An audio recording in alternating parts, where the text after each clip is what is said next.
All right, welcome everybody to another exciting game of D&D. Dice by the Sword presents our Homebrew, Descent into Avernus slash a lot of Homebrew. And I am the DM for the evening. I am Ryan VonDross. We have our glorious cast of characters, starting with Silviana, played by Ashley S. Well, that's me. Hello. And we have Drusilla, played by Ashley C.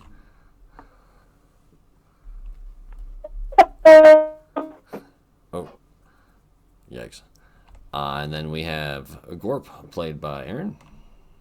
Hello, hello, hello. And we have Sharp, played by Angel. Hello, glorious companions! Why are you British? I don't know, I'm trying something new. Something You don't new. sound like All right. that. I'm down with it. I like it. All right, and then we've got Liliene, played by Jessica. Hello. And not able to appear with us in person, but still here with us on the table is Roscoe, played by Titus.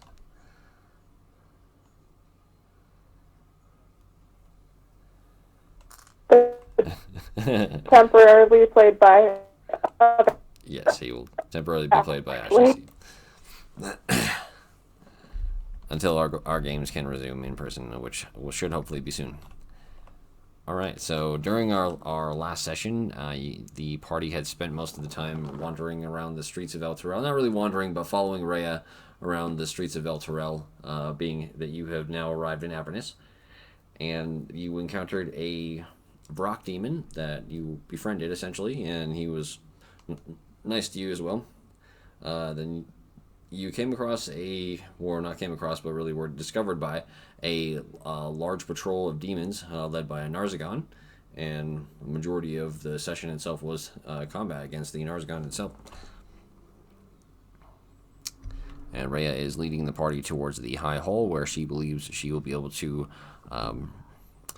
reconnect with some of the leaders from El Terrell or any of the survivors, and maybe make sense of what needs to happen in order to move forward. That's her belief anyway. That was a really tough one, you guys. I definitely agree! Thick one.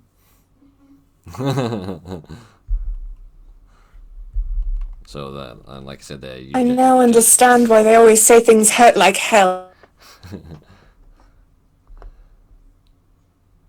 That Narzagon demon was not very nice to you guys. But you survived, so congratulations.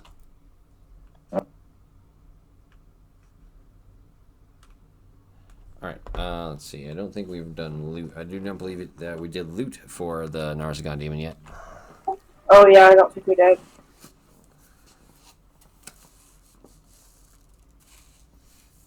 Okay, let's see. It was a pretty challenging fight.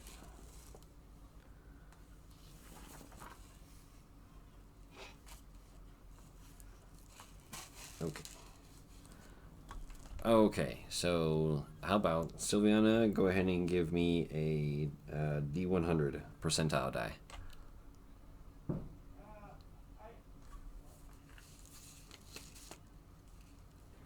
I don't even have one of those up here. Alright, I'll just roll for it on the table.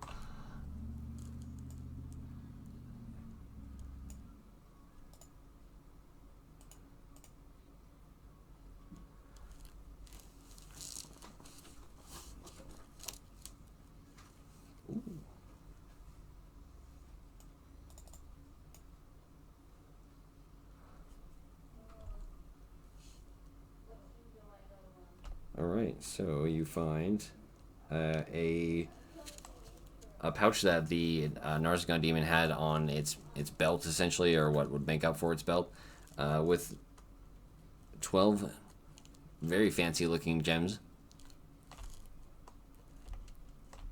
Do we know what kind of gems they are?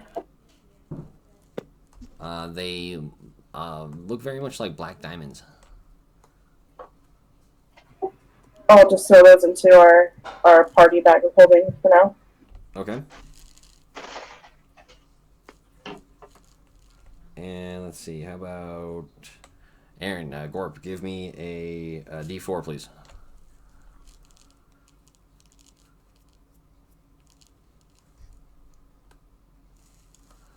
Nice. Hey, I got a 4. Look, look. Item table D.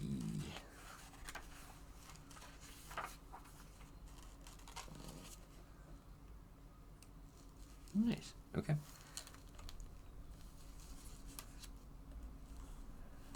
All right, and then give me a you give me a D100, please, and then I'll have Sharp give me a D100, and Liliene give me a D100, and Drusilla give me a D100.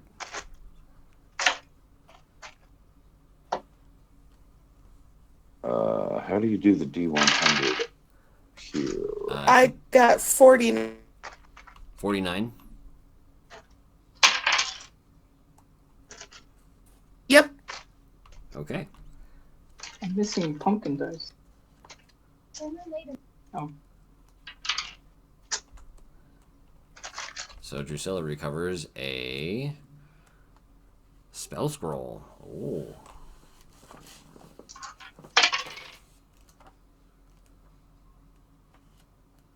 Well, I guess we're... Oh, wait, those are 10s, are they?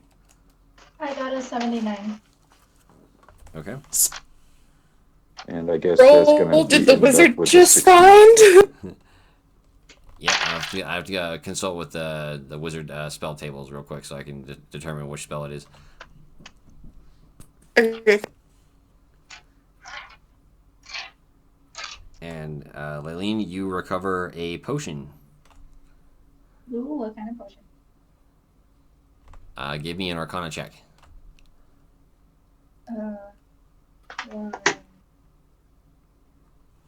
And to do a percentile die on the Fantasy Grounds table, Aaron, you would right-click on the D10 on the dashboard, and then click the percentage that pops up, like the percentage sign.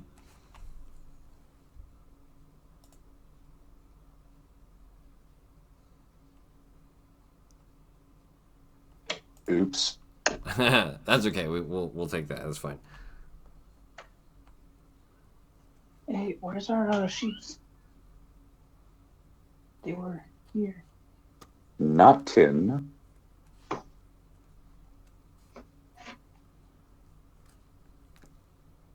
don't There follow you go, instructions 89. so Okay, that's well. better. Oh, you find a spell scroll as well, Gorp. Oh, I like spell scroll. And Sharp, what did you roll? 76. All right.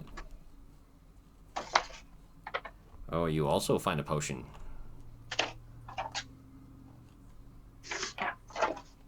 What kind? Need a Arcana check in order to identify it immediately. Gotcha. Oh, I got you right here. And then the last, I'll roll a percentile die for Silviana as well. 6 on the Arcana? You're not sure. you may need to pass that off to Drusilla in order to identify that for you. I believe this liquid is Kool-Aid. What is Kool-Aid? Oh, It is an aid that Instantly. it is an aid that cools you off. I know privy to this thanks to this Kenku. So is there also hot I aid? need to ask Drusilla for help. From this.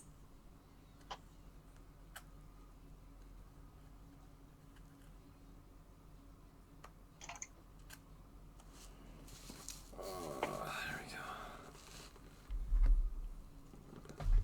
It is hot down here.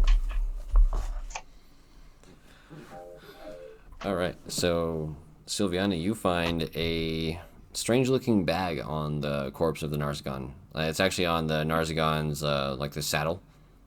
The nightmare has dissipated after you killed the Narzagon, but the infernal saddle remains. Oh, I love it. Ooh. I'm gonna grab that up and set it aside for Drusilla to look at later. All right.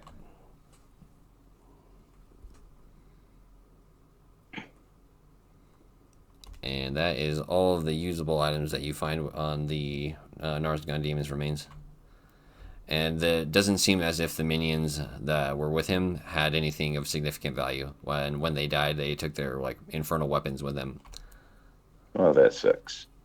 So what are the 2 spell scrolls that we found? All right.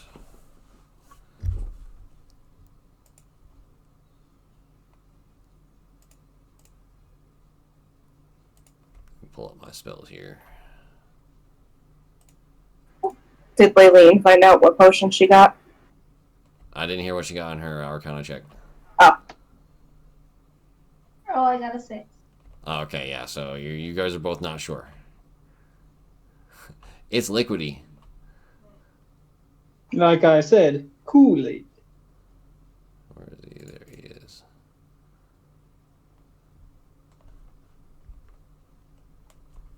Come on. Spells, manage spells.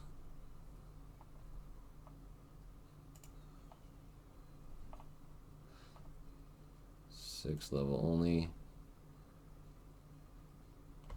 Okay, Drusilla, give me a, let's see. Give me a d20, please.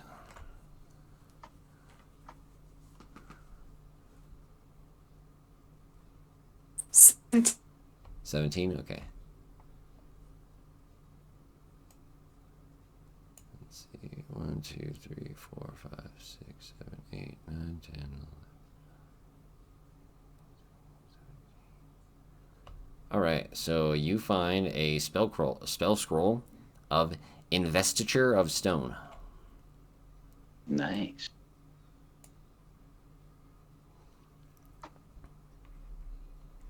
You know this to be a 6th level spell.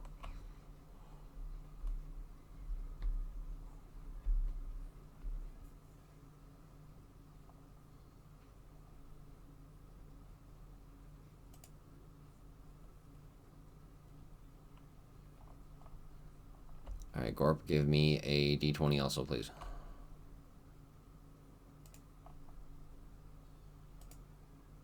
Ooh, an 11.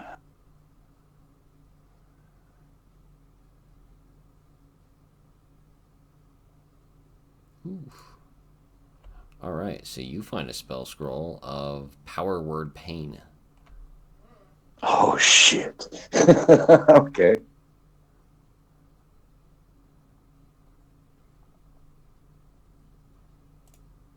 Which is a 7th level spell.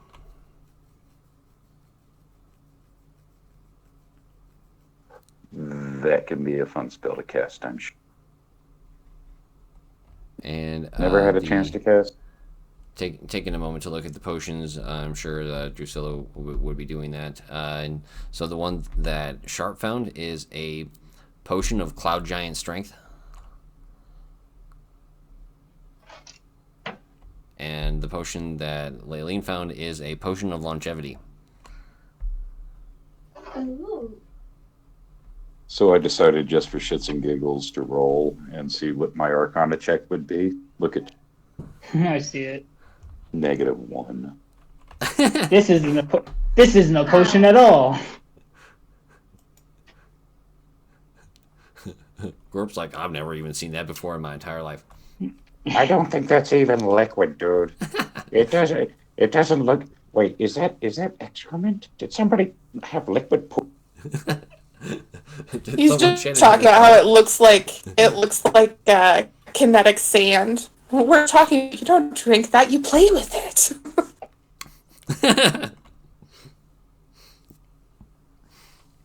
All right. So that is what you guys find on the Narzagon Demon.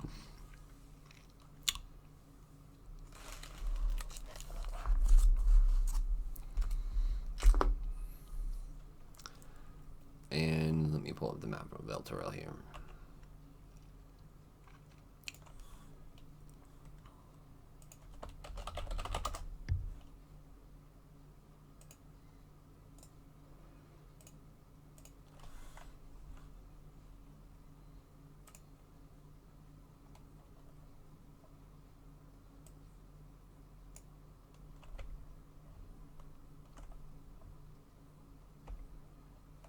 Oh, she doesn't go any smaller. You're giant!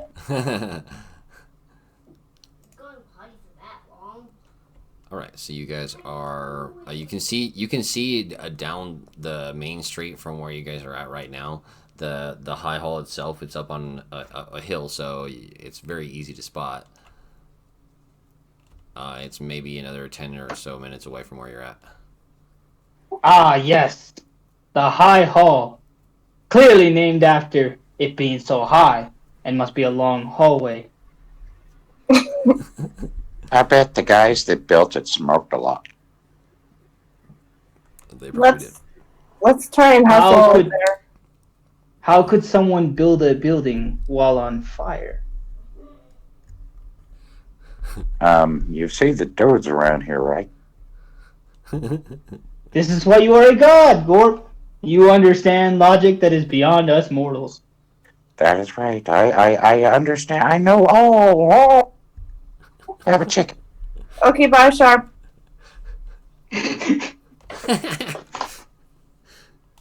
Are we just leaving Sharp here? I can walk and talk. Okay. So you guys walk off and leave Sharp talking with Gorp, and then they follow along with you. And But can you walk, talk, and chew gum at the same time? So. Right. So you're following Rhea. You just book it down the main road there, and you don't encounter any further patrols at this time. And you're able to get to the front gates of the High Hall itself. Strangely though, the gates themselves look to be completely destroyed. One of the gates is removed entirely from where it would normally have been in the frame of the door, and the other gate is broken and hanging off of one hinge. There are blood smears on the floor and gore along the wall, smeared along the walls, but you don't see any evidence of bodies where you're at right now. There's absolutely obvious signs of battle here. Can I roll like survival or whatever to like kind of get like a tracking kind of detective kind of thing? Can I get a sniff as to what happened here? The fuck, are you a dog now? And I would like to ask Rhea, what's her name? I'd like to ask her. I was like, did the interior decorator change? This does not look good. Yeah. Kind of worried that there's no one left. Yeah, this is even dirtier than where I live. We must hurry and What? There is such a thing, yes. You've heard of Noel. We must hurry inside and make sure that their survivors are all right. Let us run. She goes running inside. Yeah, I'm running in too. Okay. I will join them, but stay close to the door. Yeah, as you get through the main front gates, you're in the entry hall essentially of the high hall itself. It's more of a courtyard is what I was looking for, and you can see that the west side of the castle has been reduced to a pile of smashed brick and broken woods. The surviving buildings are blackened by soot, and at the center of the castle grounds and rising up defiantly, you guys can see the main tower. And as you're entering and walking through the courtyard itself, you hear like the howl, an unearthly howl, and you see two hellhounds emerge in the doorway. They're Puppies.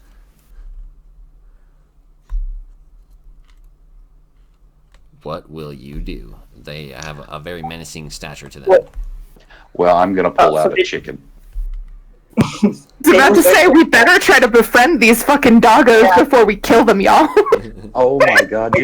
We just found a saddle and I can ride one of these dogs, damn it. Oh, God. I want to add another pet to my collection, okay? Here, Okay, puppy. I have my cat, I have my fox, now I need a hellhound. Okay, if you can persuade it, then you can keep it. I vote we eat it. No. I Drusilla will chop off every part of Sharp. one of them.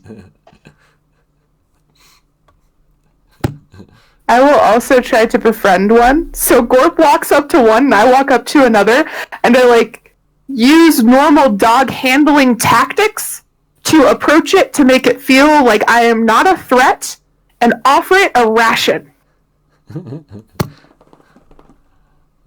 All right, so I'm going to need an animal handling check from both of you guys with advantage. Alrighty, give me a minute. I somehow have the map covering over my Everest.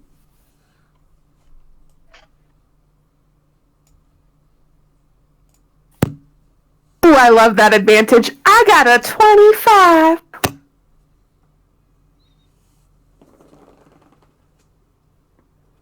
Also, I really like the fact that D&D Beyond added a dice rolling feature, so I don't have to use a dice rolling app anymore. I literally just click on it on the website. Yeah, it's pretty badass, right? Oh, dude, it's so nice.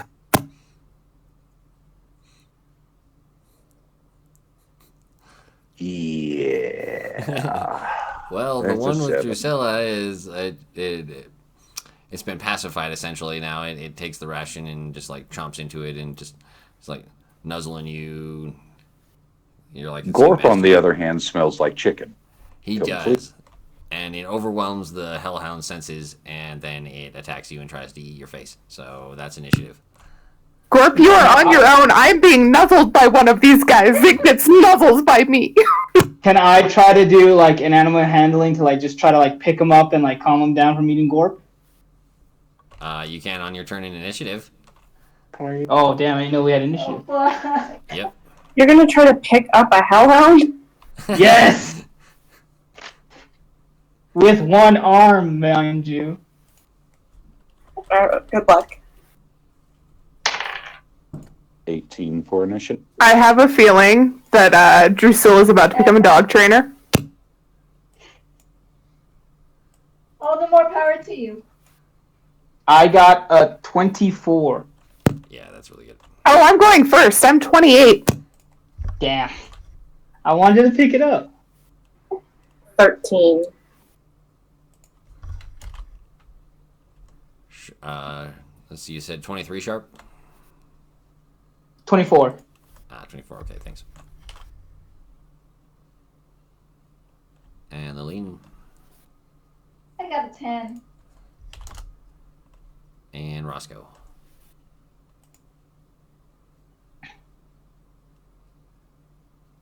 The hellhound got a 4. That was to me. Hold on. Roscoe. Sorry, I'm forgetting that I'm playing Roscoe right now. 14. All right.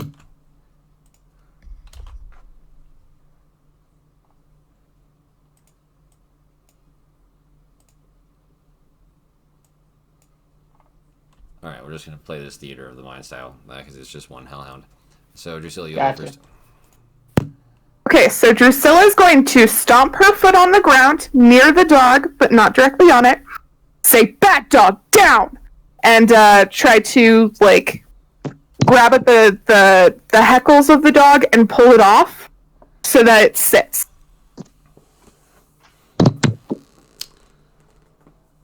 Animal handling check? It's more like a grapple if you're trying to like pull it off of Gorp. So making it. Like, Well, no, she's not trying to actually pull him off. She's trying to make him submissive. There is a difference. Like, if you grab a dog's hackles, it doesn't matter the force. You don't have to be strong. It literally puts them into mom dog is over me mode, and it puts them into a more submissive state. It's basic animal handling. Real world animal hand. Yes. So you're trying to be the alpha here? Yes, I'm turning into its alpha. It will sit and it will heal and it will be my little doggy, and I'm taking it home. I really hope he bites you. he bites you. All right, use your action for animal handling check. He's trying to eat me. I really hope he like. That was only a 16 that time. All right, let me roll its insight.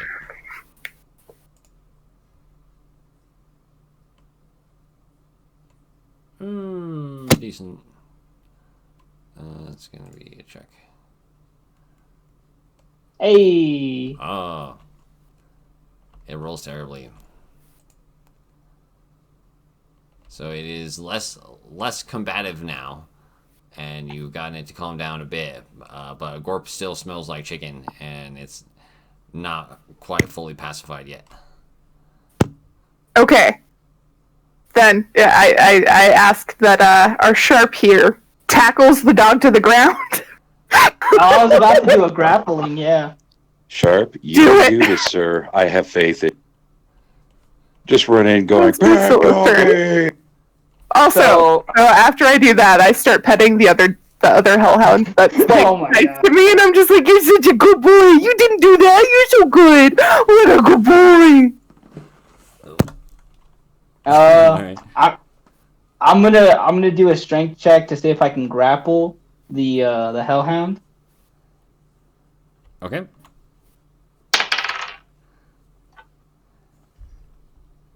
21. Alright, it's going to roll a disadvantage because it has been partially pacified by Drusilla. Gosh.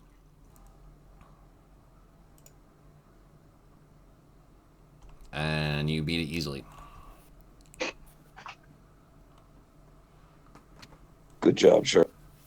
Yeah. So basically, I just come over here and with my one good arm, I just fucking just start choking him out. Just choke him out.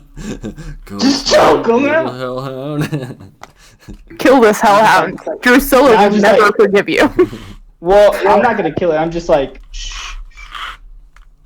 I hear this is what y'all do to your children. What the hell?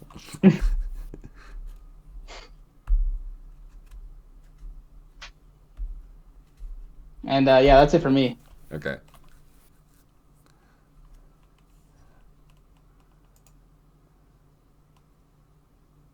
So, Sharp is choking out this fucking hellhound on the ground, and he's got, like, pinned down. And it looks like it is struggling to breathe, but it's only been 6 seconds, so it's not really, like, pacified yet. Gorp, you're up. Alrighty, well, in that case, give me half a second. I'm sorry. I thought we had one other in.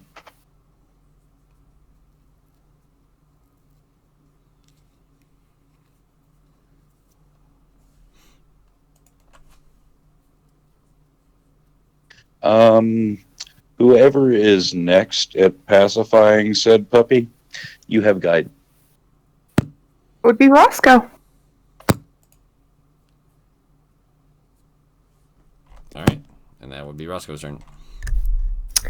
Okay, Roscoe is going to walk up to Gorp, grab the chicken from his hand that he was trying to hold out, walk up to the dog and shove the chicken in his mouth.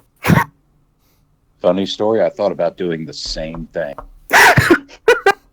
Just take the food and stop. Exactly. Don't you see I'm trying to be nice here? Eat the damn chicken! Alright. Give me a animal handling check from Roscoe with advantage. Thank God for advantage, because the first one was a total of 4. Ooh, the second one is a total of 3. More guidance. 4-1. Oh, what's guidance do again? Oh yeah, that's a whole D4.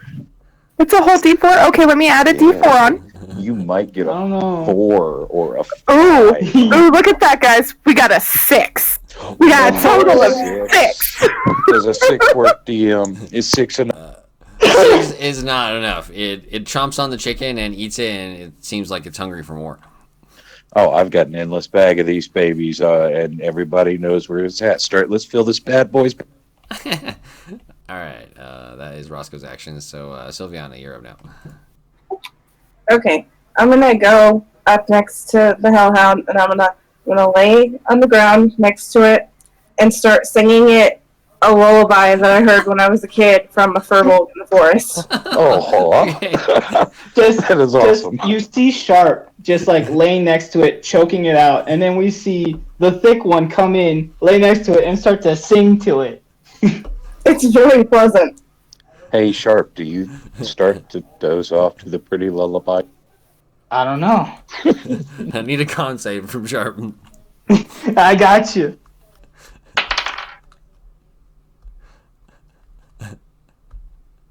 $20. All right. Sharp is almost falling asleep, but then he's like, "Whoa, no, wait! I got prey in my arm." Oh, that would have been great.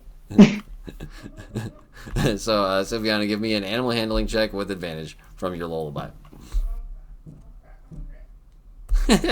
It's the same sound his doggy mother used to sing to him when he was baby. I mean,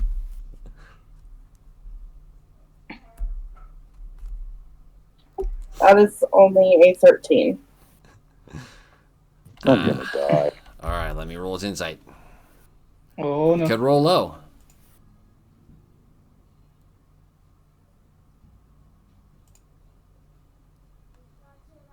Oh, you got him. Fall asleep. He is now pacified. And he just like he is trying to struggle against being choked out and against Drusilla holding on to the back of his hackles, and he's just like, all right, I'll go to sleep. Okay, and he just lays his head down. The power of song. All right. Who knew you were such a songstress?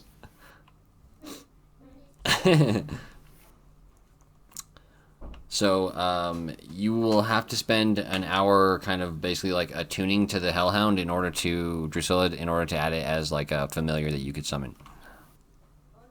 Oh, I'm fine with that. And I'm not summoning him. I just want him with me all the time. That's it. I just want him to be there. He's gonna be my buddy. And he's gonna attack when I need him to. Yeah, but if you attune to it, you can use him as like an ace in the hole and summon him forward. Oh, by the way, give me 10 minutes. Here's a thing I can do. Check this out. Yeah, but I already have my cat for my summon. Do I want to replace my cat? You absolutely want to replace your cat with a hellhound. Yeah, but it's my that cat's big so fire-breathing cat. What should we do with the other fire wolf? Obviously it goes home with us, and both of them are our friends. Forever. Staying away. Ever and ever. They will be guard dogs for our bar. That's how I see this.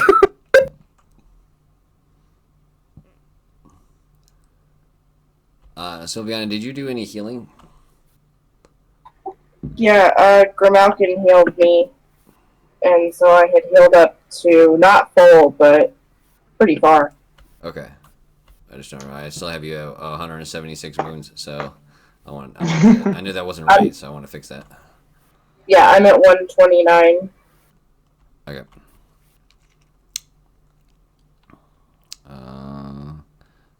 Oh no, it wasn't Grimalkin, that's right. I used a crap ton of potions.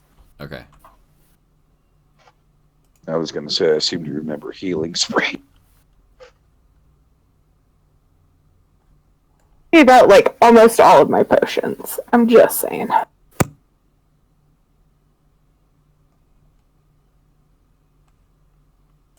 Alright, so let me pull the map up for the cathedral, or the high hall, I'm sorry.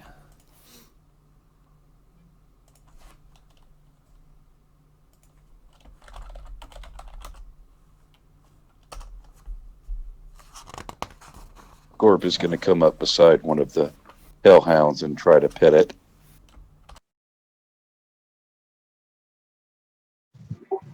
And as it snarls at him, I run the fuck away. The dogs don't like me, I give up. If the other one's still sleeping, I'll try and drape it around my shoulders to carry it with us.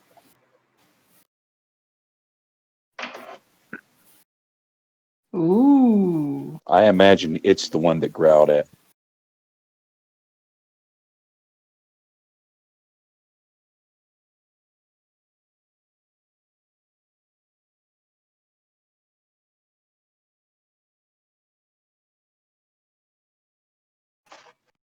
Ooh.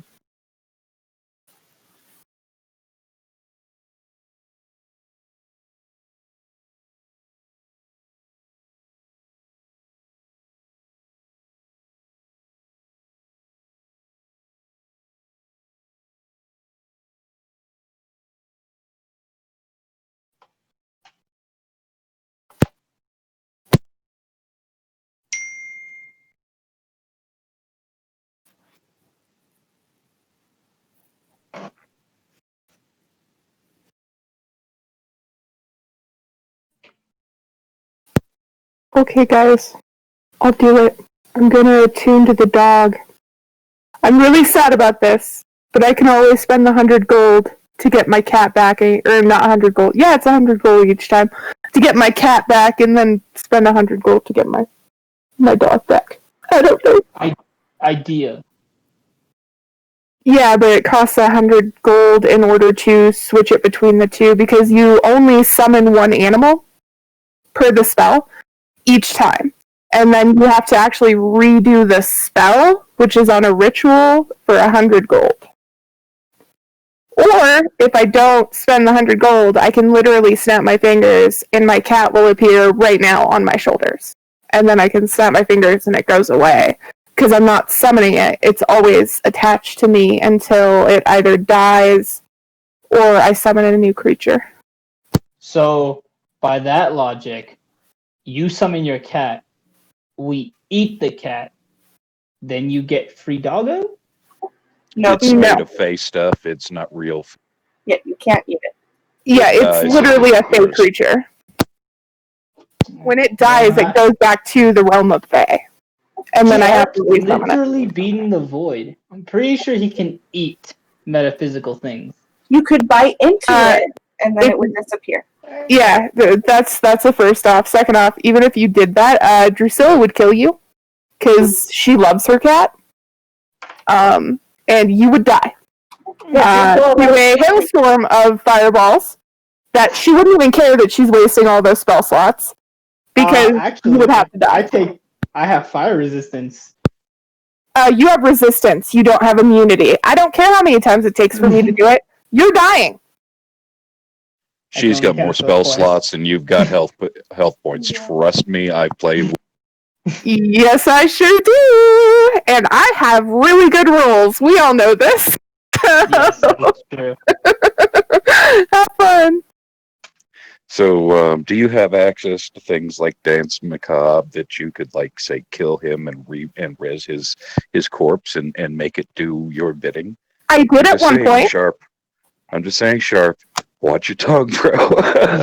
I did it one point, but I Angry took it off of wizards. my spell list because Ryan input a rule on us that when something goes down on the enemy side, they don't die, they just go down, and then you have to kill them Fair enough. in order to be able to do that. So I was like, there's no point in me having Dance Macabre if I can't use it mid-battle. Because that's the only time Drew would use it. Well, if they're down and whatnot, and then you drop another fireball on them, I personally, as a DM, would rule that to be dead. Although I have played with DMs who rule that to be an incinerated skeleton, and you have nothing left but ash. So it's up to the DM.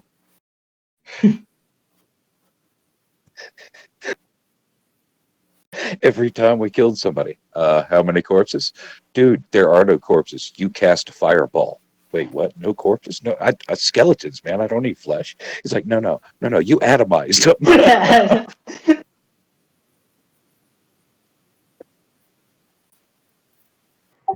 You literally knocked them unconscious and then threw a fireball on them that you rolled 86 damage with. Do you expect them to still be alive? Or to still do anything? Yeah, I expected bones. They're I expected, bones to like. See that incinerates at a much higher temperature than just the rest of it. I know. I'm just giving you shit right now. You're good.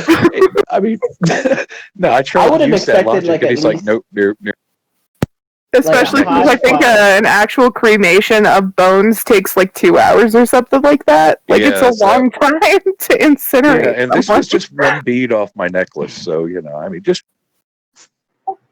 Forensic investigators have taught me that there's always some sort of bone left.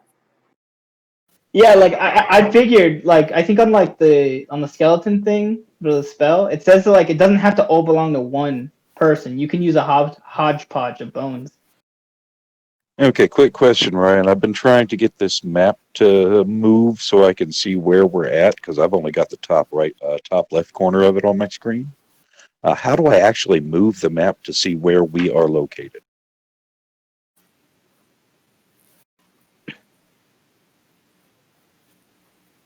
I have a touchpad.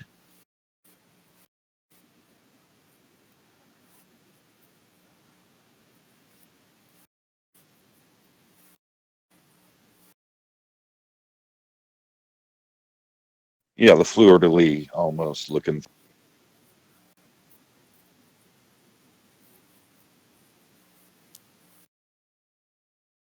Gotcha.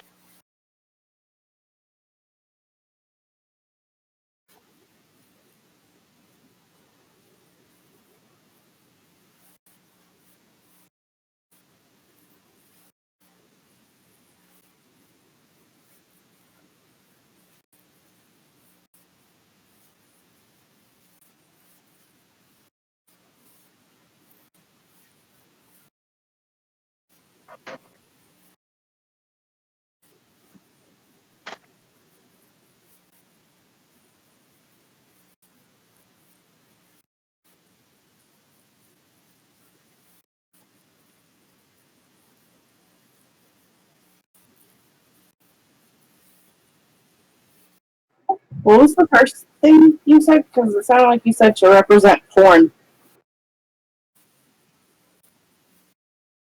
I was going to say, is it a Just yellow a orange? bunch of random humanoids fucking on a wall. That's all it is.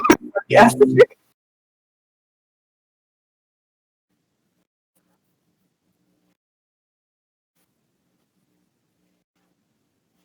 What the fuck is that? Blah. So think Lady Liberty or the Scales of Justice. Okay.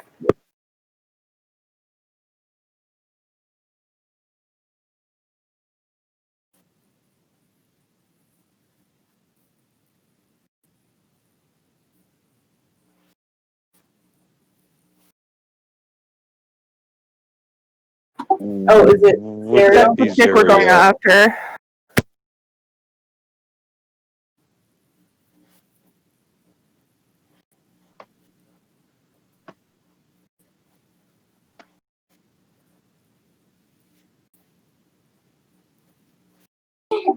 Like how dead? Like fresh dead?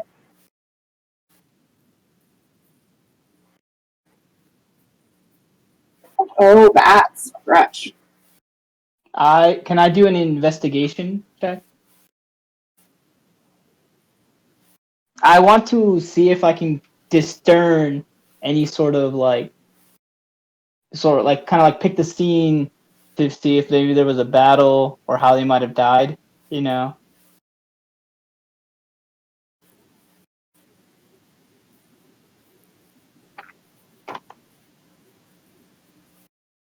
Yeah, I can do the same. I can do a medicine one if that's fine. You do medicine? Yeah. Okay. I will also do a medicine check because I think that mine is higher. So I just want to make sure that we have this covered. I have an 18. I just nat 20, I so too that's a would do that. 26. I can get higher.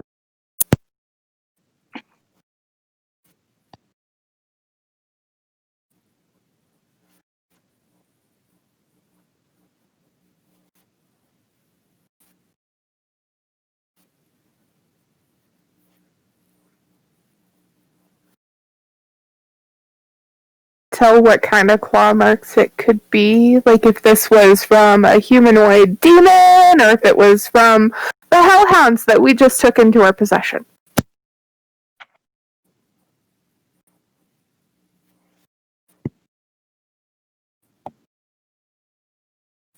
Okay, cool. Looks like a...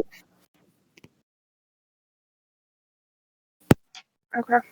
Looks like demons got here not too long before us.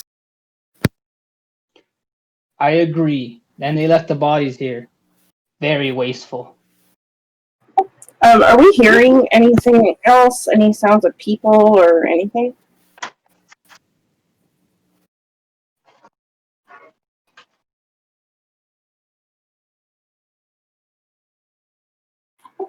$12.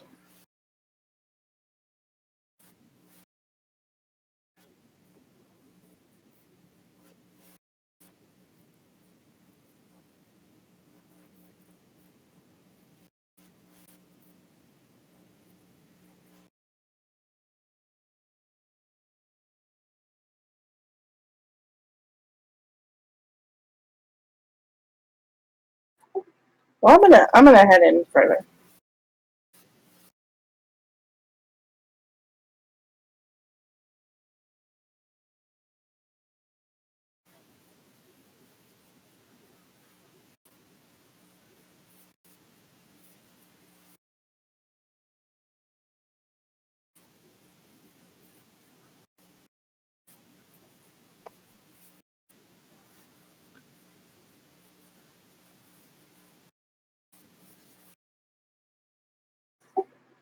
Drusilla, which door?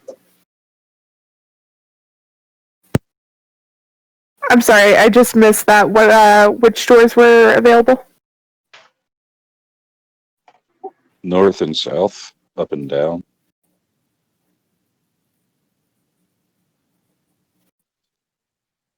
Hey, how about Roscoe goes and grabs a little bit of oil out of his pack and oil the hinges on these doors before we start fucking with it? I forgot he was here. That is the smartest idea I've ever heard, and Roscoe does just that. He walks up and WD-40s the door. And we're gonna go with the north one, because why the fuck not? Gorp will say, "Good job, Roscoe." I literally just look at Roscoe, and he walks up to the north one and starts doing stuff.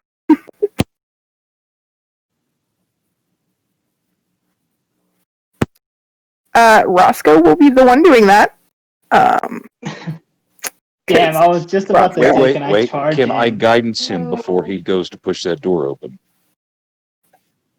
Then I will. I mean, you don't have to. Then I will. Okay, I'll add a D4 to my 36. You know what? It could be a 40, damn it. It's a 37. You suck.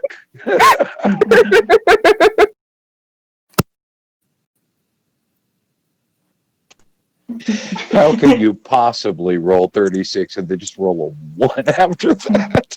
I rolled a nat 20. I rolled a nat 20 for that shit. That was beautiful. That was gorgeous. That's 2 nat 20s in a Good row. No, because there were 2 other rolls between. But yes, I've done 2 nat 20s with the with D&D Beyond's dice roller, and that makes me very happy with it. I'm right Well, behind they suck. Roscoe. Rely heavily on you in the next battle.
Okay, so before anyone can say anything, because we all know Roscoe would actually do this, Roscoe kind of just, like, stealths forward to check things out while the rest of the party is talking.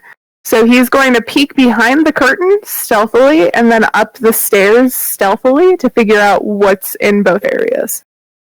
Pay no attention to the man behind the curtain. Is the Wizard of Oz here, please? We're off to see the wizard.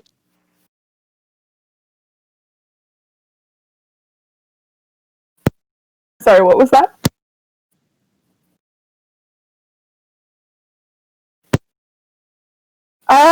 That's going to be a 28.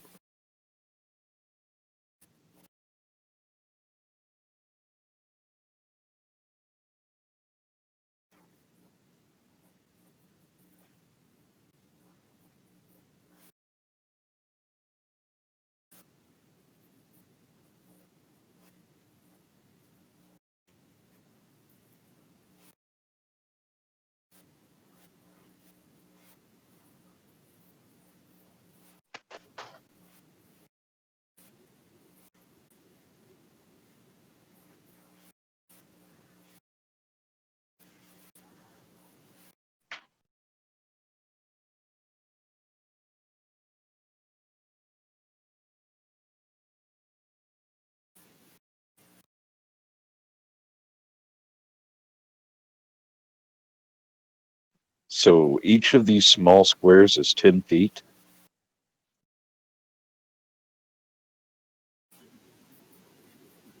It does.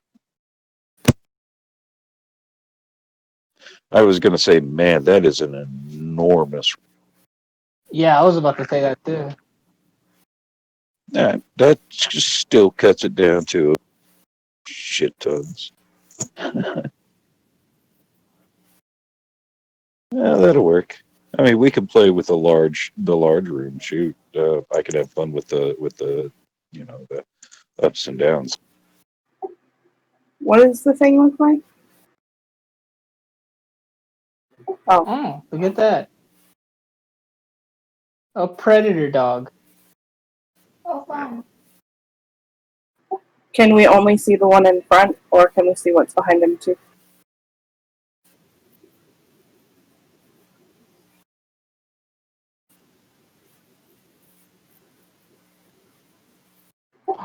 Okay, so could we maybe safely assume that this whole hall has just been taken over and there's probably not a lot of good people left?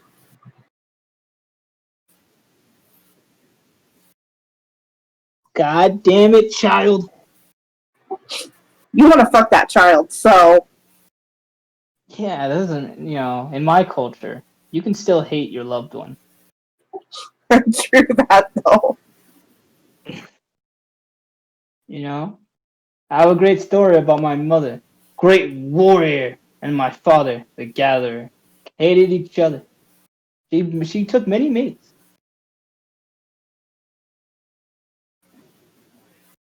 Yes. Provided the tribe with many eggs. While my father, sadly, only provided the tribe with 3. Yeah. That man. He's no man.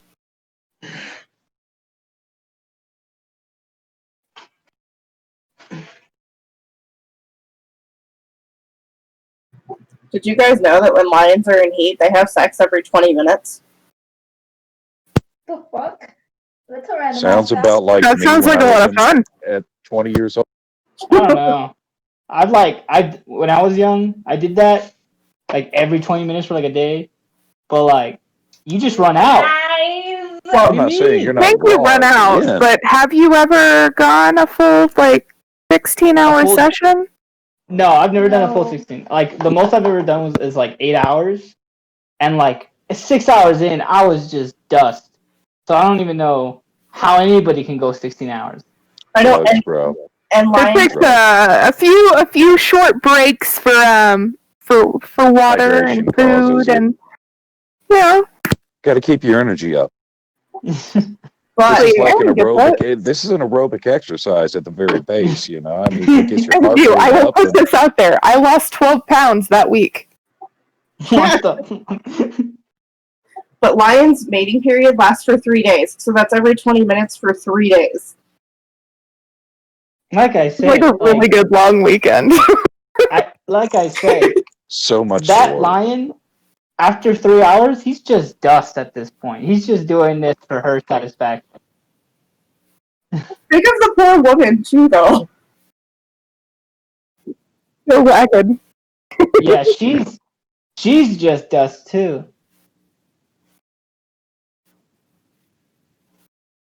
Yeah, because like 20 minutes is not enough time for like shit to rehydrate. So it's like dust.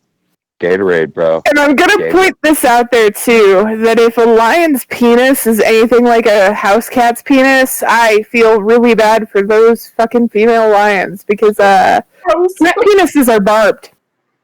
Oh, gross. Although maybe she's into that. Yeah.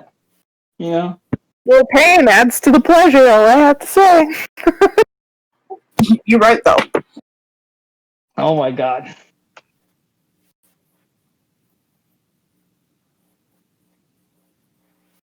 Mm-hmm.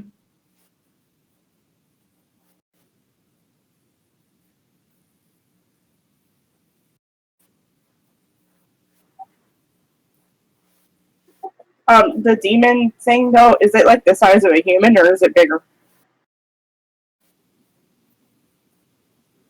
Okay. Damn. I was going to use the earring to tell everyone to hide. saying that there are demons here right now. Hide immediately. I'm gonna roll a D3 to decide whether or not I'm gonna listen or I'm gonna charge. You're gonna roll a D3.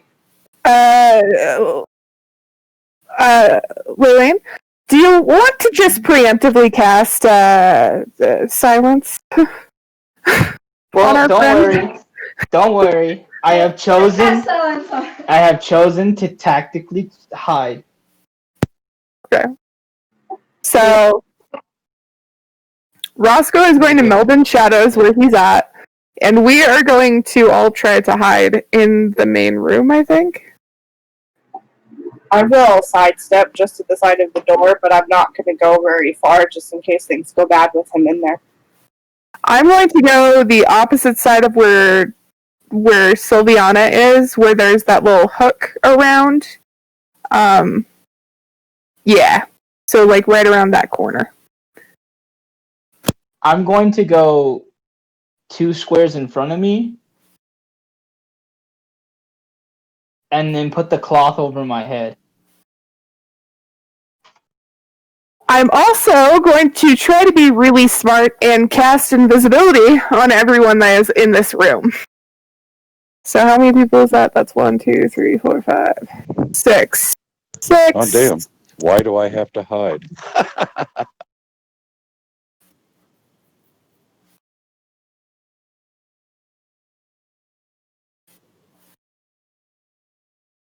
I will be very slowly munching my chicken, though, as I watch. I imagine they're walking toward. And that's a bunch of demons, yes? Cultists. We have them flanked. Assume that all the survivors are dead and just leave. So, hey, other magic caster. How about dueling fire as they cross between us? Yeah, guys, are we trying to take them out or let them go by? What were you wanting to do? Well, just in case, if they get to us and they see us dueling fireballs, you drop one, I drop one, and we take out 3/4. We're in hell. Like, everything is immune to fire. Not my fire. Oh, wait, shit. You're right. Wrong character. Yeah, no. That would be helpful. So I'm actually going to do invisibility on everyone other than myself, and I'm going to actually fully go behind that corner, and I'm going to try to stealth as hard as I can. Yeah. And I think that's going to be the best option for me. That doesn't hide her. How tall are these walls? From any noise, from her making any noise, I will give her away. And what's on the top of the wall? Oh, I mean, on the outside, so basically 15 foot high. If I got up to the ceiling, I'm 15 foot above the ground and they can't see me. Because am I outside or am I inside right now? I can't tell. Okay, inside.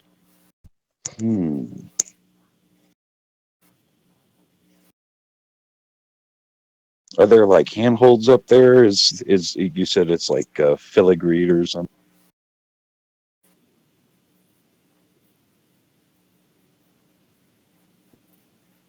Well, no, but I mean, I'm a goblin. Would I be able to like climb myself up there? Basically, is what I'm asking. Well, I will try to do that before they get. Also going to sit on my broomstick so that I have an easy exit strategy if they see me, because then I can zoom away. All of my companions are still invisible, so they'll be focused on me. So that's what I'm going to do, and that will add an additional element of silence to my stealthing, because as I'm on the broomstick, I can't shuffle my feet or anything like that to cause noise. Okay, so we are trying to fight these. We're not going to see if they just go by. I was trying to hide above them. I was trying to just let them go by. I was actually going to try to kill them as they She came has by. she has a point though about the fireballs and one Half or of two of what us our team are can pretty do well will be ambushed. negated by these guys. That's what I'm saying is as our tactics have to change because our most powerful spells are kind of useless now. Yeah, I'm totally Uh, fine with letting them go by. I'm fine with that too. I Okay, thought we were so I gonna will ambush place them. my. Yeah. I was did debating. invisibility so that we could just wait. I wouldn't have wasted a 6th level spell if it was that we were just going to ambush. I would have just waited for them to come out and jump them. So I will be.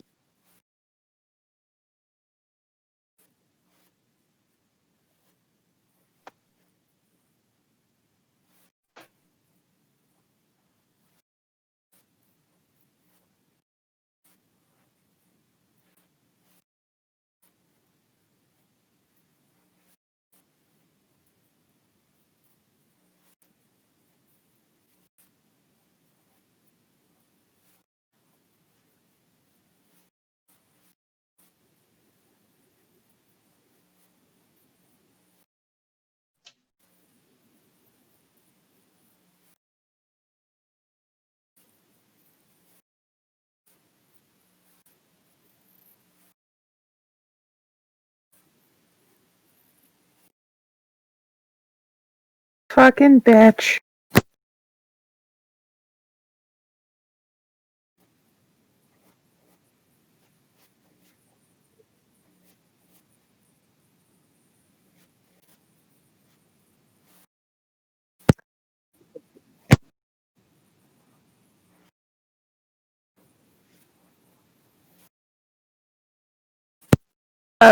Roscoe is relaying this entire conversation to the rest of the team.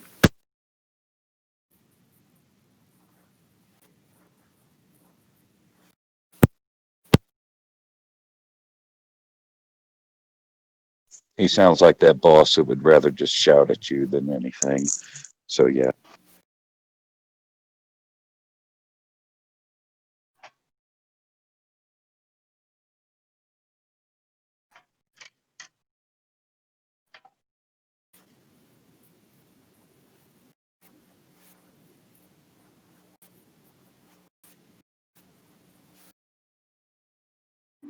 Oh, it's that kind of party.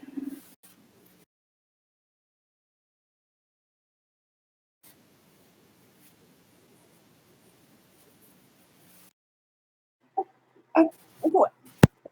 There is no looking at each other right now. They're invisible.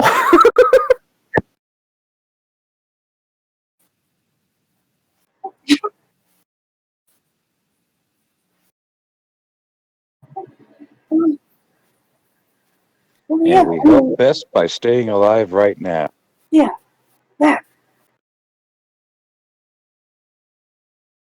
As soon as they pass, we can start looking for them. We know they're not that way. So, but we don't know what is that way. So we should probably check that. Drusilla is going to say, "Wait here. I'll be right back." And I'm going to fly to the top of the ceiling, like to where I'm just like at the ceiling, and kind of go back and forth in this entire area and search everything to see if there are any hidden crannies or anything like that that people could be hiding in the area that we're currently in before we try to take our search elsewhere. That way I can be like, we're looking, but like, let's not put our lives in danger yet. Type thing.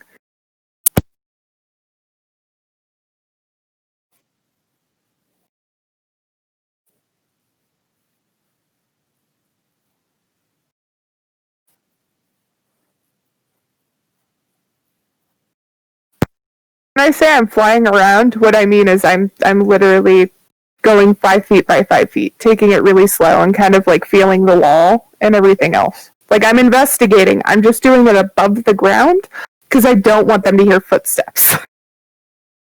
If that makes sense. Like I don't want to make noise right now, but I still want to look.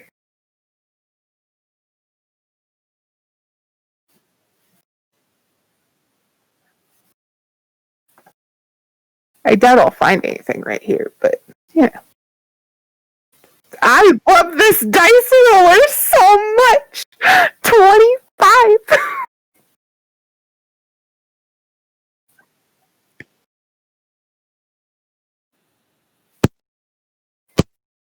I doubt there's anything there, but at least this way I can be like, I checked it and get her off my back type thing.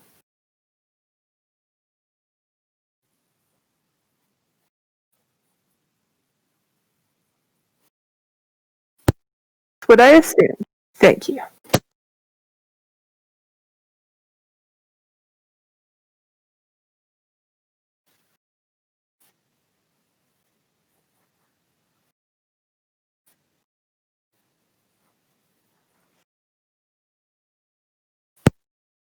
The demon is doing his weird thing. Roscoe is going to go upstairs. Like he's gonna sneak his way up there.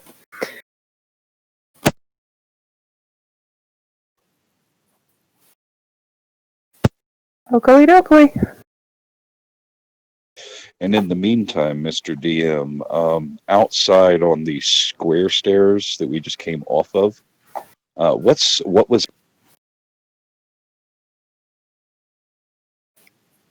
what kind of things were out there?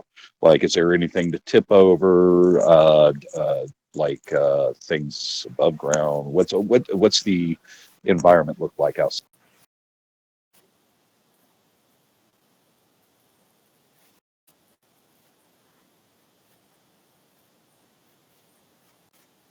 Statue.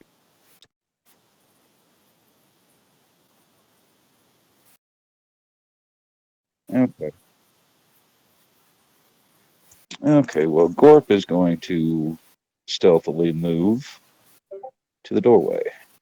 Just right there. Do I need to make a strong? I love this dice roller. Okay, perfect. All right. Damn. Advantage because he's invisible right now, right? Oh, hey. Okay, hold on. Click that. Roscoe got a 35, by the way.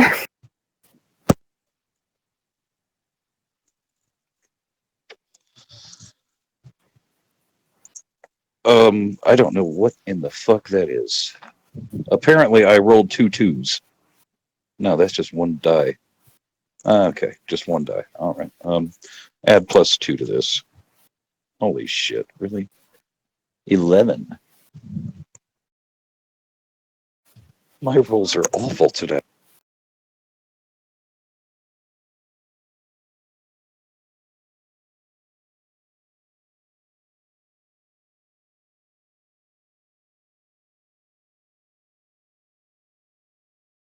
I don't know if you know, but on the Discord stream, you can see the box on your page. Okay. Can't make them out. My phone's too small, so there's a bonus.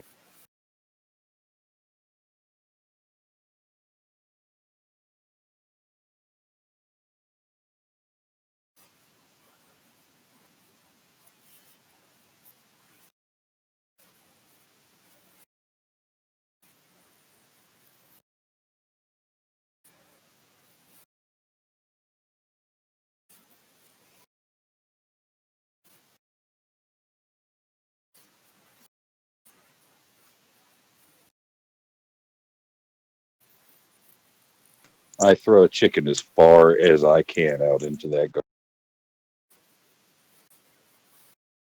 Yep, a chicken. 2 chickens make that. Different areas. One over here, one over there.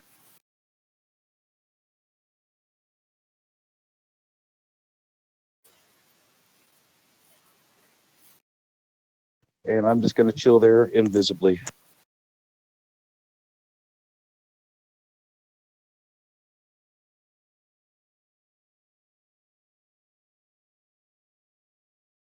My point is to draw them away from the doors, people, by the way. try to use my potential death to your advantage. I just need to be told when I can stick them.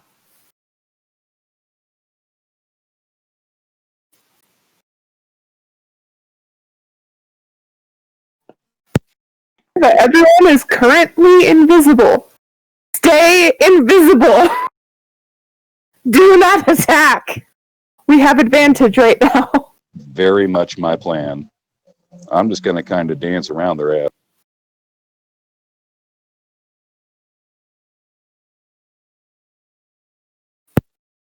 Potter, walk around invisible, leave footprints in the sand that they follow, and then de-pants them and run away.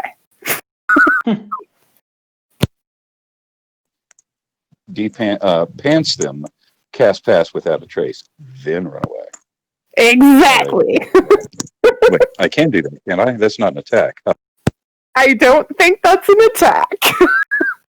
It shouldn't be. It's an item interaction. It's a dex booster. Got him. But no, I'm just tossing them, and I'm going to stay right where I'm at and allow them to come.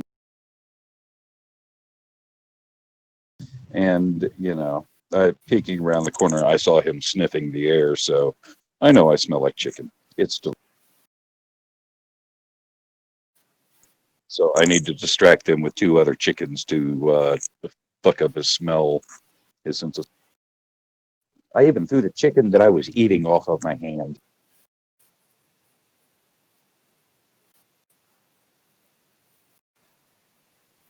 Yes, sir. I kind of figured that was my logic. Are they though? Because I've been prestidigitizing them constantly, and I mean constantly. It's all Drusilla does all day.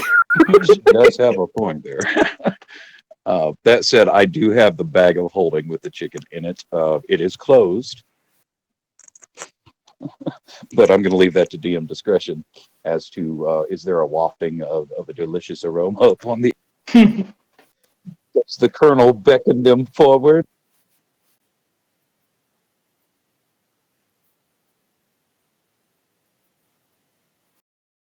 So I didn't get rid of that spell. I haven't prestidigitized you in probably like 30 minutes. I'm not worried about it. Yeah, and I also have...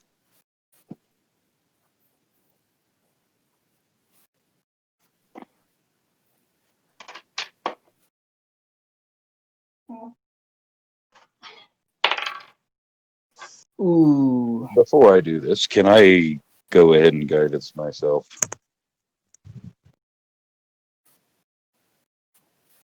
Thank you so much. My dice rolls have been horrible. 17 for me. 15, and shouldn't all of them be also getting advantage because they are currently invisible at this time, which should at least give them advantage on it. I don't have advantage because I am not invisible, but I am on my broom ready to escape.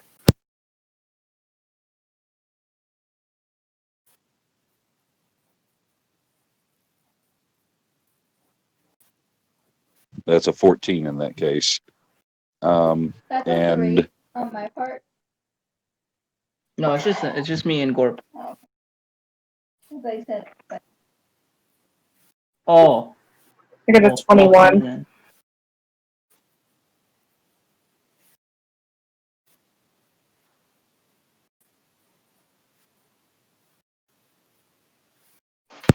This is my 15 pass or fail.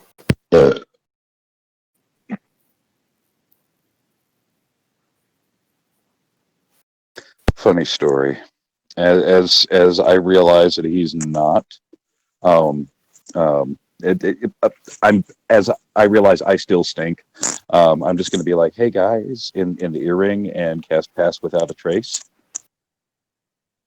So now we no longer smell. We leave no traces of our passing.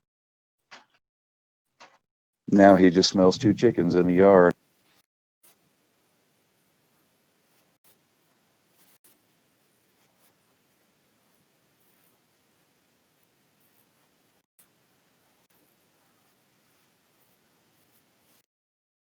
Oh no.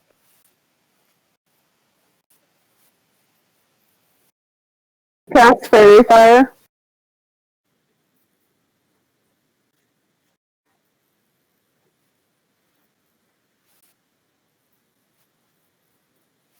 Whoa. I would like to charge. Damn it. You knew the DM wasn't gonna let us get out of this. I Really tried. trying really hard. Really hard. Yeah. I love this fucking die so fucking much. I never want to use a physical die ever again because this is beautiful. I love this fucking system. I keep getting natural 19s. I love the system. I just rolled a 30. I rolled a 7. 21. Apparently, all my high rolls are being wasted on initiative. I mean, Roscoe did only roll a 14, but I rolled a 30, okay? How does Roscoe only roll a 14? Isn't he a 6. swashbuckler? His bonus should be 14. No, his initiative is only a +6 because that's his dexterity, so he rolled an 8. Wow, I thought he would have had bonuses. I thought he was a swashbuckler. No, he's just a base rogue.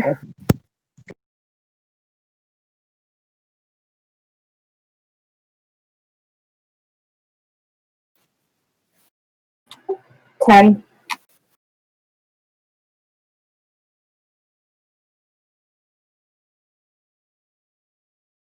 So that's a magical effect, yeah? The fair.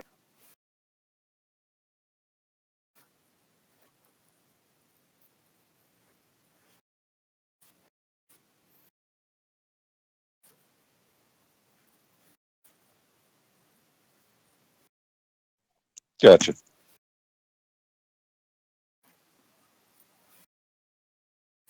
Figured. Okay, so I am currently 15 feet in the air, around the corner from him. I think what I'd like to do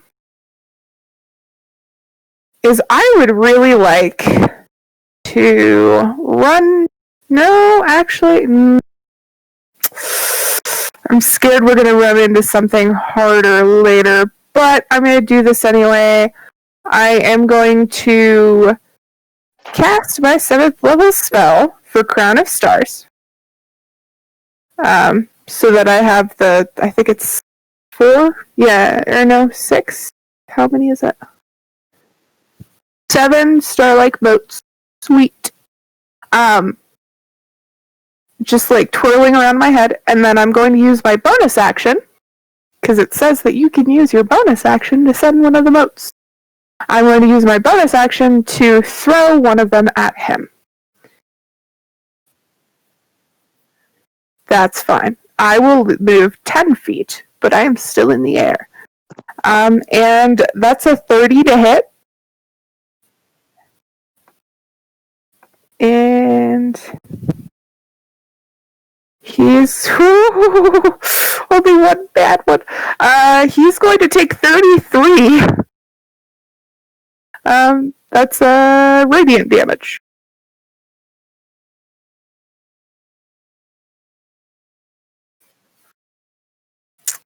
And then I will say na na na na na na na boo boo, and then I'm going to shoot 40 feet out the door.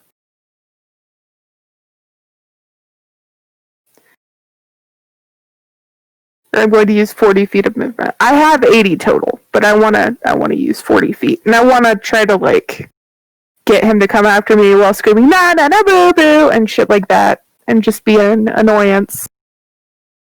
To try and get him after me.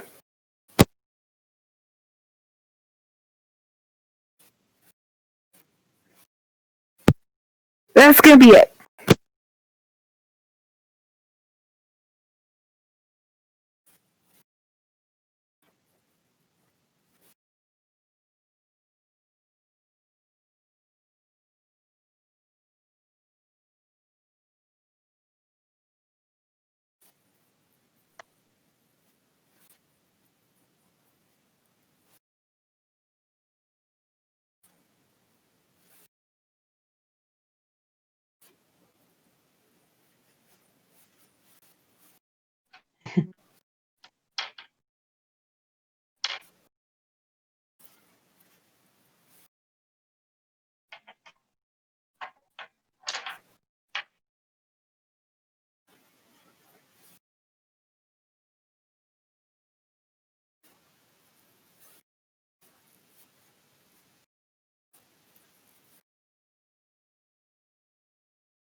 Okay.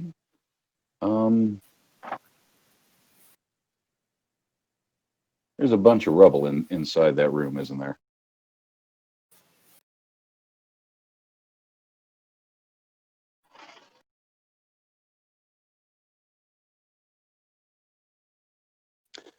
All right, so line of sight, I see a whole bunch of gravel on the floor around him, right? I animate object. Obviously, no longer does anybody have pass without a trace. It's kind of useless at this point, but it's, yeah, I'm going to go ahead and cast.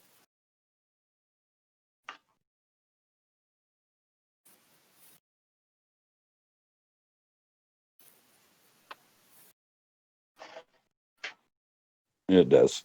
Give me just a moment, and I was going through it when my.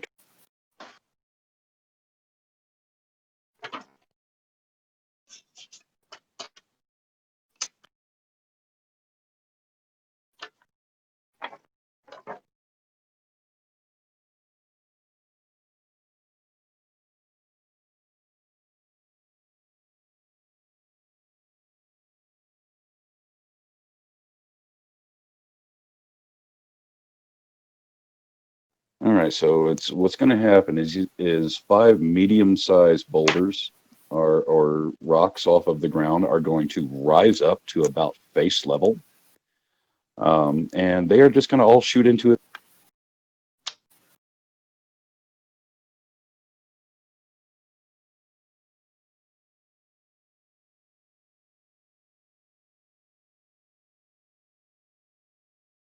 And give me half a second. I'm trying to post the chart in there for you.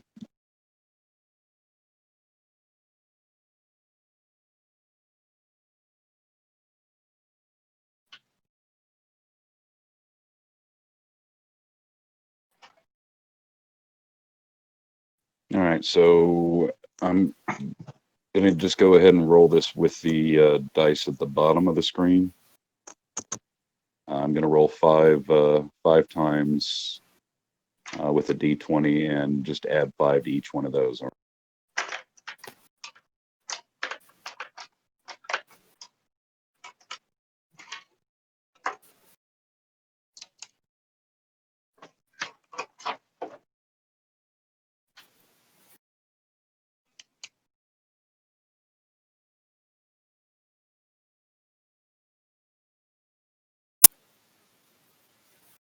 Yeah. So let's see. I've got a 10 and a 12 to hit. I imagine neither one of those do. 16.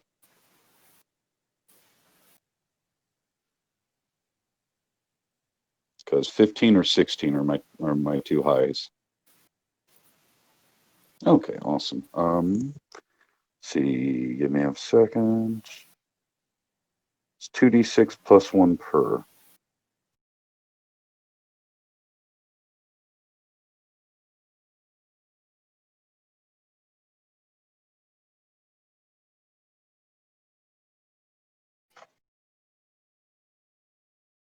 So the first one will, oops, that's only 1d6, isn't it? That's plus 2. Shit, that didn't roll right. So hold on. We'll just cancel those out. That'll be a 3.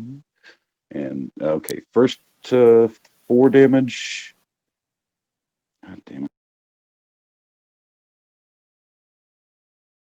That one was nice. So the first hit's going to be a total of 11.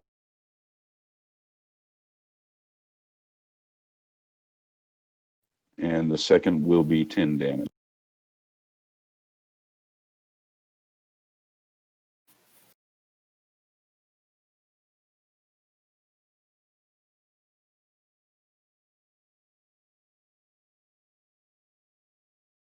That should be it.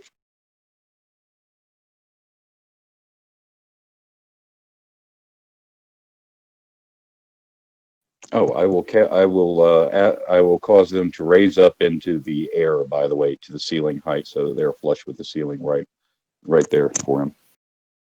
So he can't really attack them easily.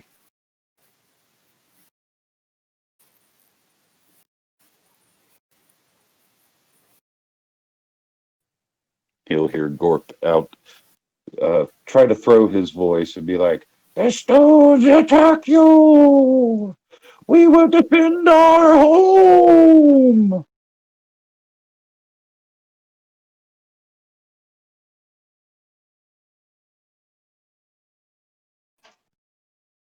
Who's next?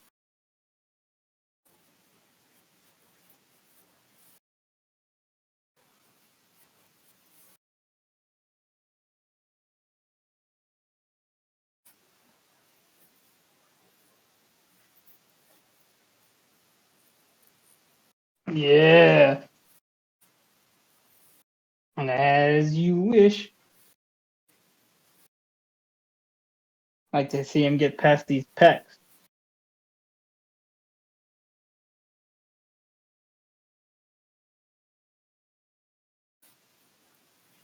$23.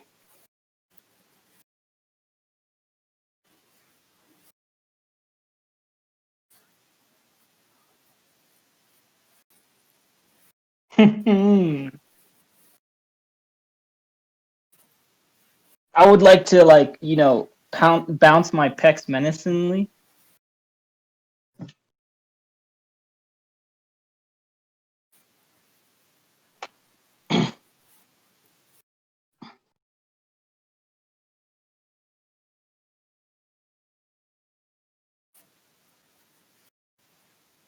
Nope.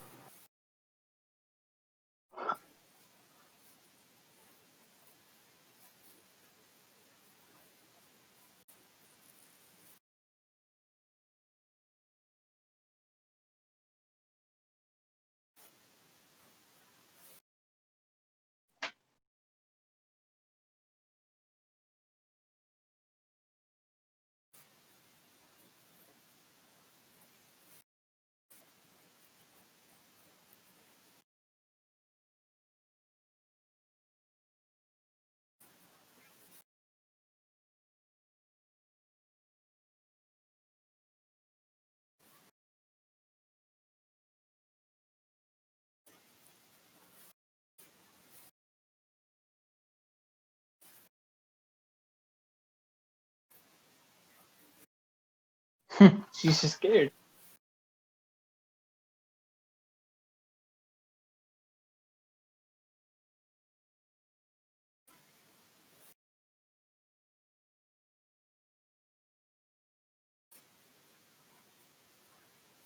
Mm-hmm.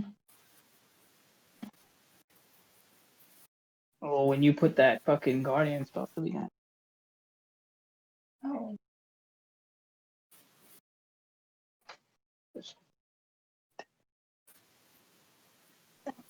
Yeah, but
Okay. I can't see anything because it's just like so zoomed out. But okay, thank you. Okay. So there's 5 cultists and the dude, right? Oh, there's 6. Yeah, you're right. I can add. Alright, then bonus action. I would like to rate! And the one just to the north of me. I'm going to try and go for that one.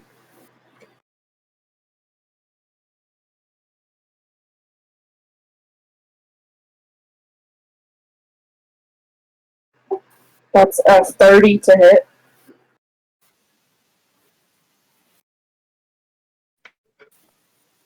He has an AC of 31. Okay, that's 14 bludgeoning damage and 10 necrotic.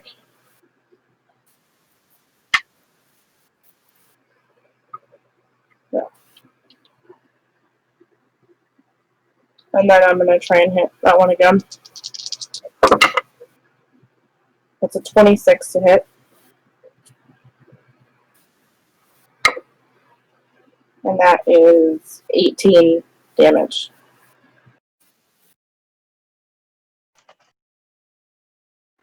And that's it.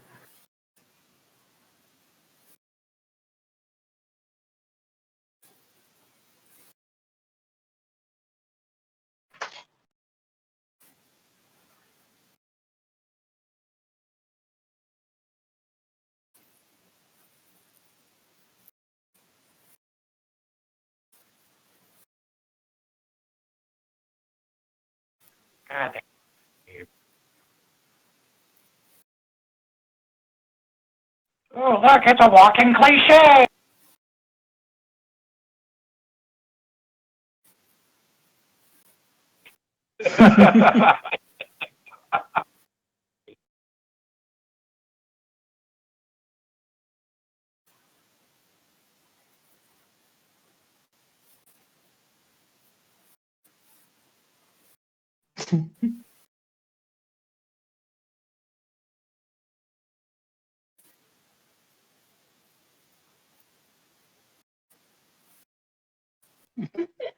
Oh, once.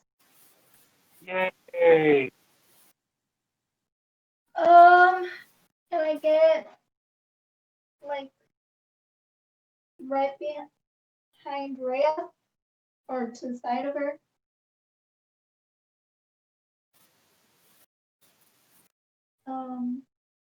Right or beneath her, I guess. Beneath the arm.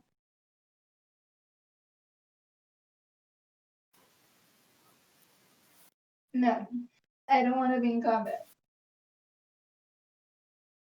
Oh, Tom, right below. So right below her. Yes. And I am summoning my spirit guardians as a level 4. And of course, all my allies are unaffected, and I was reading up on them, and apparently, any creature who I didn't specify as unaffected, their speed gets half.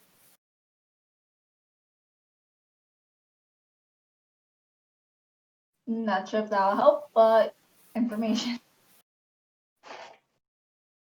And that's it. They don't really take damage right now from it, but if they don't move, they will. Yeah. But they still take half damage even if they save it.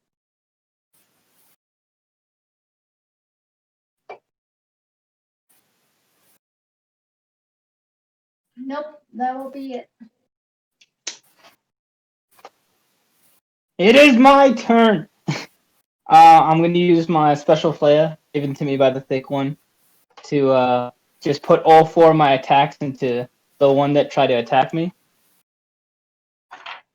First attack. No, the claw stays. I swing wildly the first time with it. No, I'm okay. Fuck me. I take it off. Like, you don't take normal. So let's see. 14, 15 hit on the cultist. Okay. So that one hits. Yeah, boy. I like him. That hits the D8. 4, 6, 10. 10 damage on the first attack.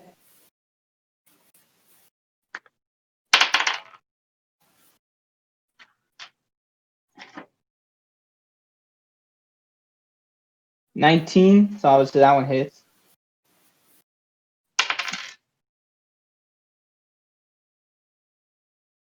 $13 on that hit.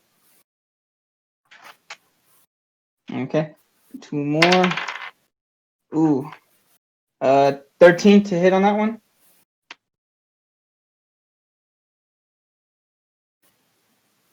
Ooh, okay.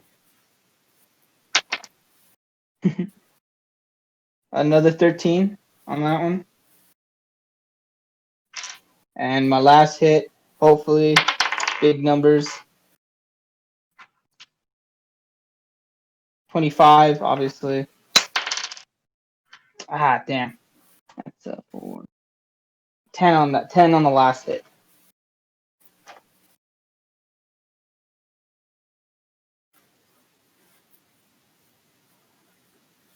Gotcha. Okay, yeah, that's it for my turn.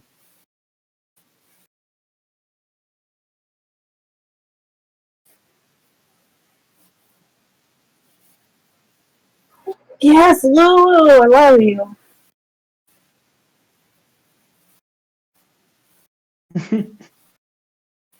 Another animal in my animal collection. You should have just been a ranger.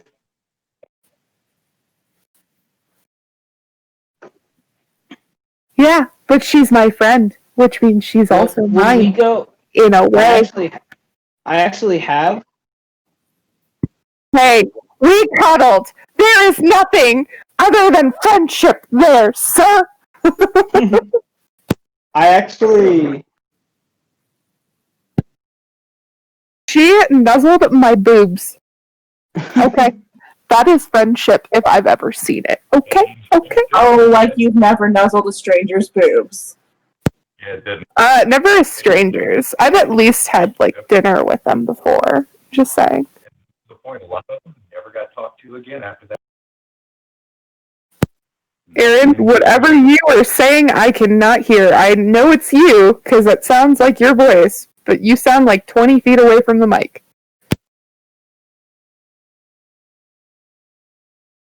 Once we go, we'll continue.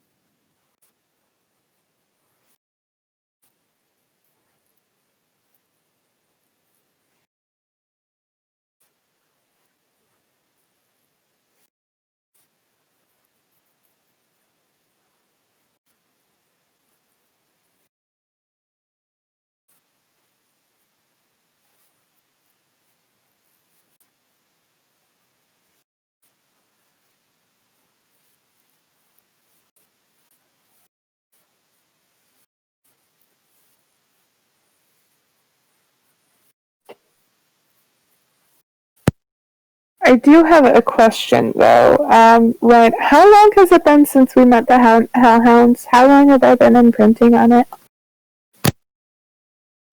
Like 15 minutes, or?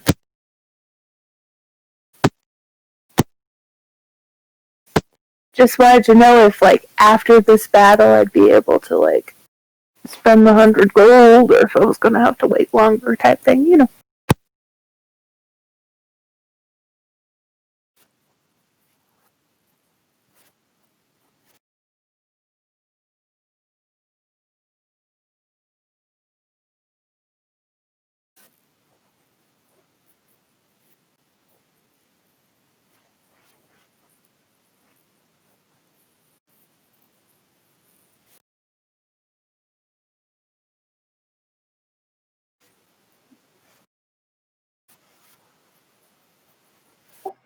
You did so good. You did Yes, great, golden kitty. fat one. You're amazing.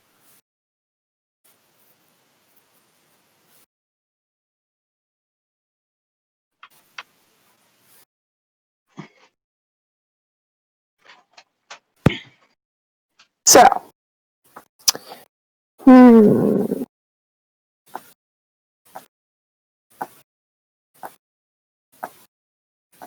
I I've been thinking about this a lot, and I'm not positive on what I want to do right now. That's the problem.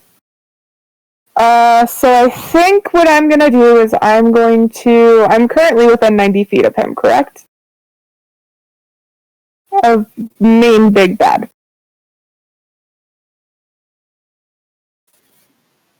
I'm currently within 90 feet of main big bad, correct? Okay.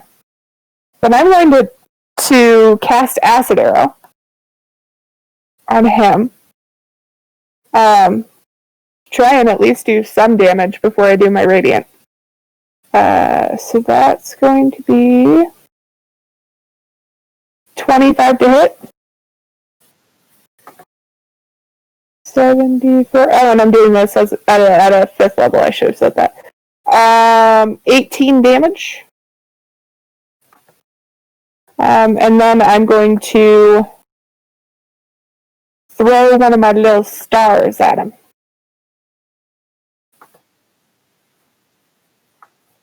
That's what I assumed.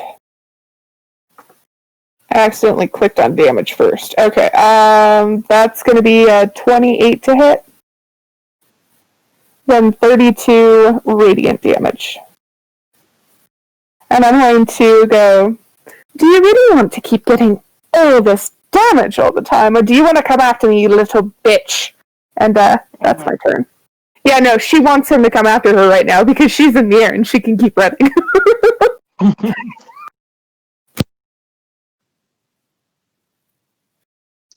No, but maybe if she keeps antagonizing him and calling him a little bitch, he'll eventually come after her and leave her friends alone.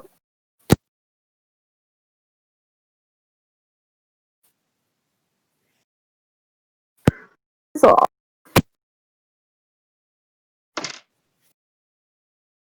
Is that in my circle by any chance? Alright. What's the save? DC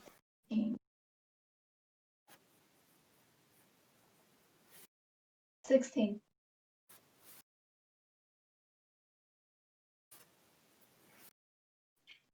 Yes. He takes 24 damage. Radiant damage. And you may proceed.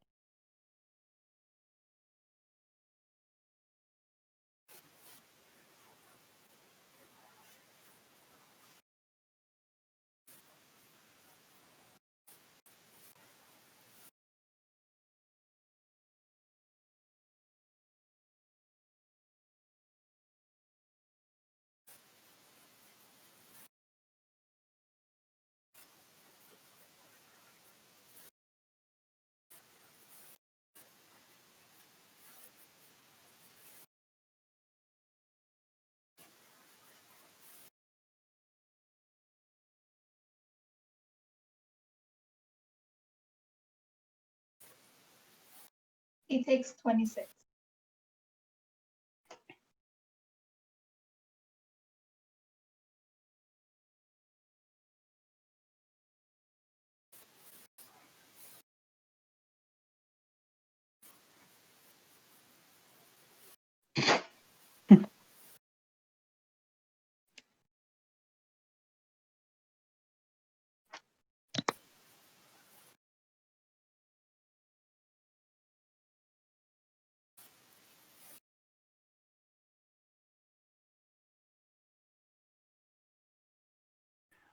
Oh, you see those three guys, like, right about, oh god, Cult Fanatic 1, 5, come on, and 6. I'm going to cast Command Upon and tell them to flee.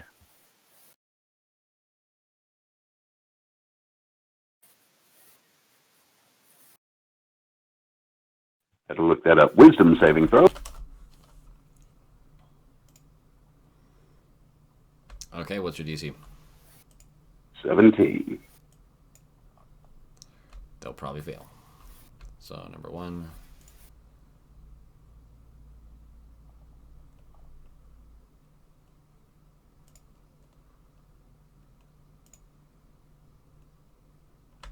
even with advantage, he failed.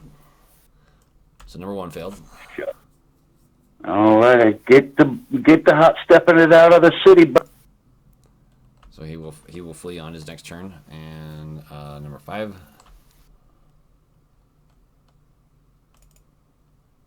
I was actually number 3, but well, whatever. Either way, number 5 was dead. So number 3 is gonna save. Okay, that'll be just a second level spell then. He rolls a 21, so number 3 will not flee. And then number 6.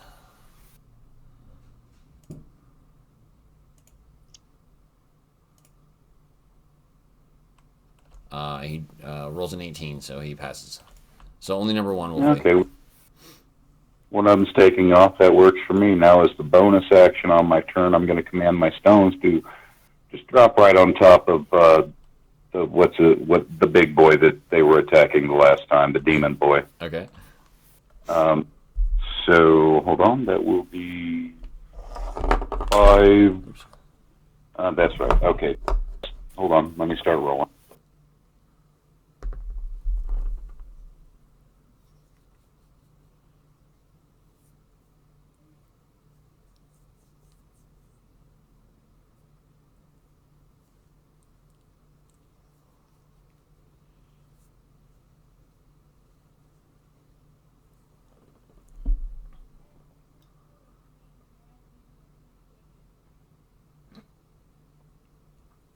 Alrighty, so 11 doesn't hit, I remember, but does 14 hit him?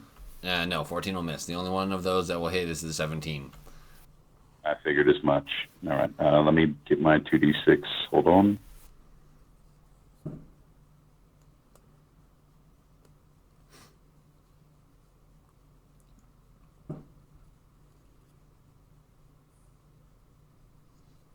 Damage. All right, and that's just the bludgeoning force that they have. Now, the point behind pulling them to the ceiling, and I'm going to, ask you this: do we get fall damage for that as well, added to the total damage? Getting faster as it goes down, basically.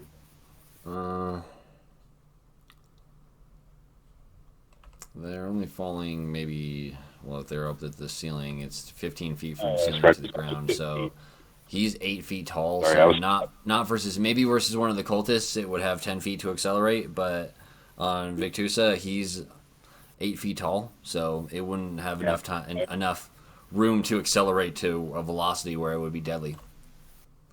Yeah, I forgot it wasn't a 30-foot room until after I asked. Yeah. It's a good question. Gotcha.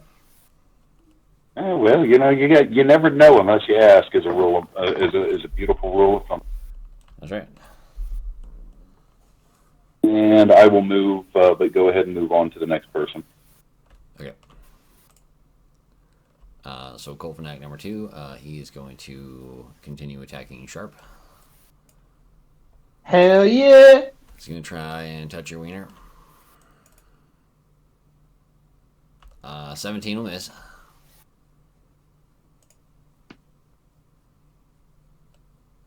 Alright, it's Rhea's turn, so she's going to continue attacking the big demon.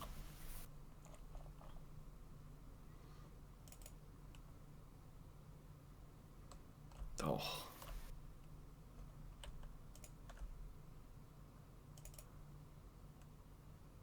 Oh, she hits him.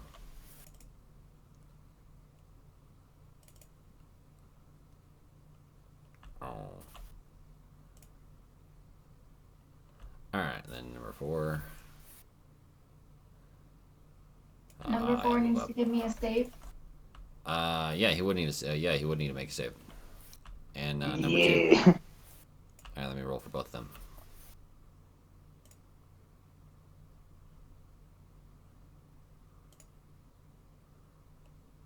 Number 2 failed.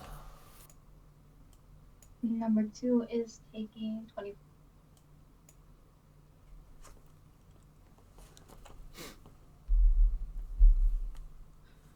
Look at this here.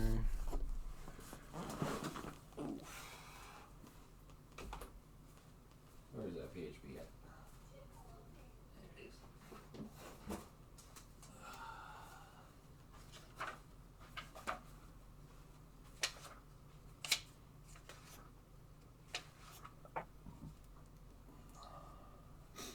Spirit Guardians, 3d8.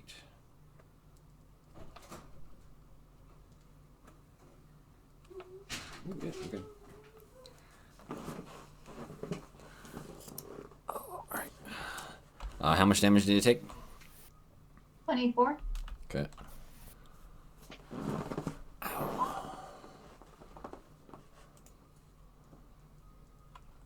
Alright, so Cold Fanatic 2 is slain by the Guardian Spirits. So one of them is gonna like knock him on his knees, and another one is gonna slice his head off. Alright. He's now gruesomely decapitated, and then number 4.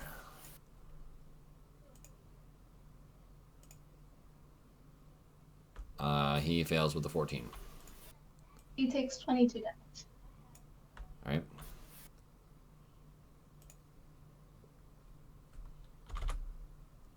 He's still alive, and he's going to repay the favor and try to attack you, Liliene.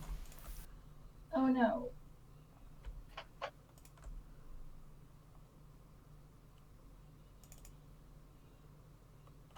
With a natural 1. Does activating Yes. an AoE spell break the invisibility? Yeah, it's an attack. Oh, okay.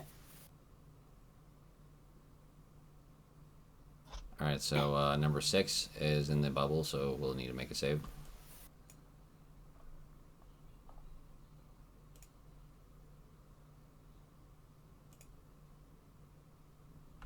Fails with an 11.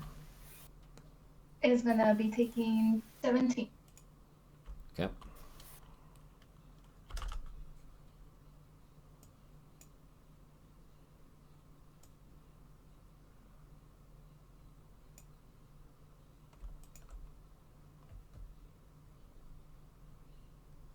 Alright, he's going to move up and try to attack Rhea as well.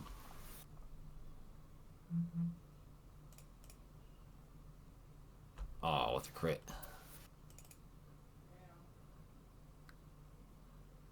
Oof.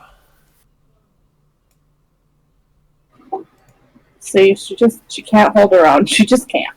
And Roscoe is still upstairs scouting around. Alright, Silviana, you're up. Okay, the one just to the north of me is that one. That one's up still. Yep. Okay, here for that one.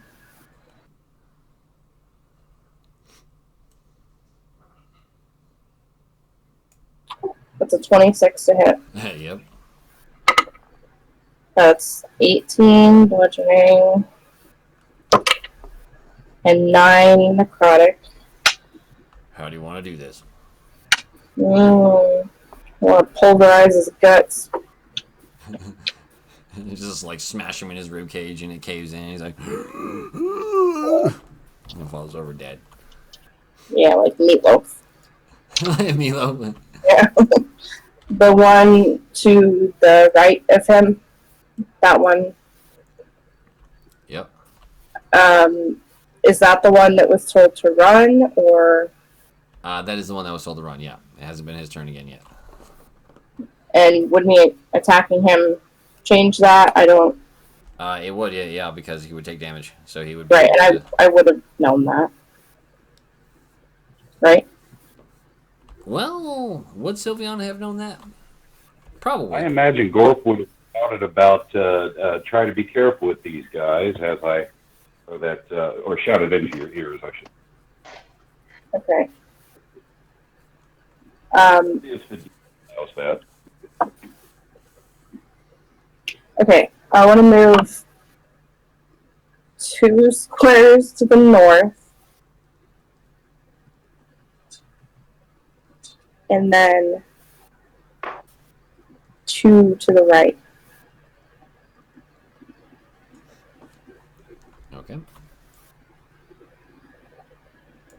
Yeah. And the one below me, how bad does that one look? He's pretty fucked up. Okay. I'm going to try and hit him.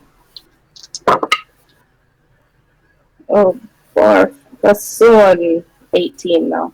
Yeah, that still hits. Okay. That's 16 damage. Okay. That will be just enough to kill it, or to drop him.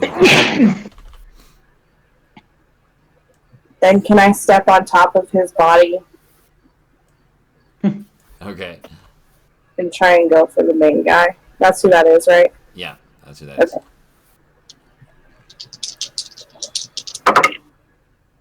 That is a 30 to hit.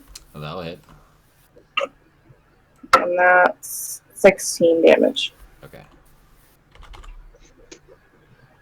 And then that's it. All right. I'm sorry, that's 133.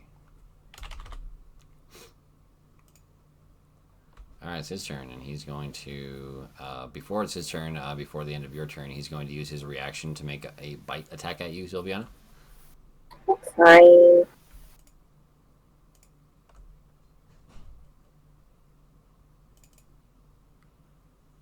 The 25 to hit. Yeah, that hits. Oh, what? To the Cult Fanatic, that's weird. He didn't even have the Cult Fanatic. Oh, he did. That's weird. He bit his own guy. But you take 8 overall damage. So you take, let's see. It'll take the full cold damage, which is 3, and then 1 bite damage. So you take a whole 4 damage. Okay.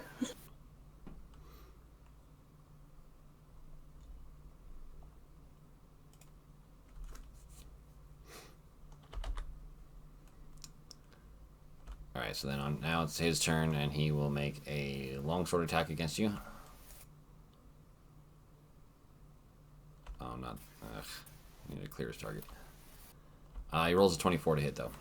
Yeah.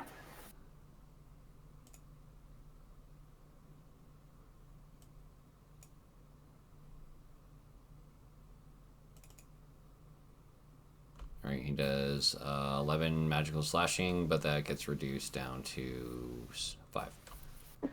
Okay. And then he will make 1 more bite attack against you. With a 16, that'll miss. Yeah, not. Alright, Liliene. Oh, I forgot Victus needs to make a save, too. Yeah. Because he started his turn in the bubble. He passes, so we'll take half damage. 19 is full damage. Alright, so he'll take 9. Alright. Now it's your turn. What can I do?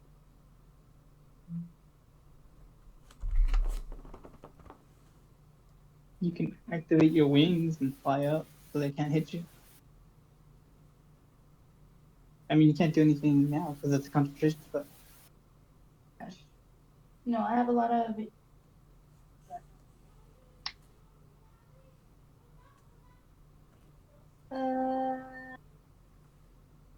You know what? I'm just gonna fly up. And I'm like being hit, so I'm gonna stay in the same spot, but I'm gonna go as high as I can with my wings. And that'll be it. Because that takes my whole action. Yes. Okay. Alright, Sharp, you're up. Yeah! So, I need to kill as many things as I can.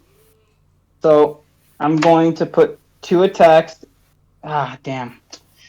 Colt, Fanatic 4 is like pretty healthy right now, and the boss is almost dead. Yep. I mean, you could try to kill Kinetic. I'm gonna rush the boss. I'll take the attack of opportunity on this guy. No, you'd still be within range of him, so he wouldn't get an attack of opportunity. Oh, okay, cool then. In that case, I'm just gonna put all 4 attacks into the boss. Alright. That's 30. Yep, that'll hit. Okay. Ooh. 17 damage on the first hit. Okay, how do you want to kill it? Oh, awesome. So like I just I rush in, right? Running in, and I like freaking go for that really cool Spartan lunge attack thing that they do, and just right in his fucking throat. He collapses to the ground, gurgling out. Yeah. So I still have 3 attacks. Is it possible for me to like go to that other weakened one? You could step over his body, but then number 4 would get attack of opportunity. Yeah, that's fine. He's probably not even gonna hit me. Probably not. Don't do that. With how bad they've been rolling, yeah. Well, he can do his attack of opportunity. Yeah, okay, go ahead and roll your attack. Okay, so the next attack will be 19. That'll hit, yep. 22. 12 damage. 22? Yeah, I'm 23. Number 4 rolls a 22, okay. How much damage did you do to him? The other one I do 12 damage.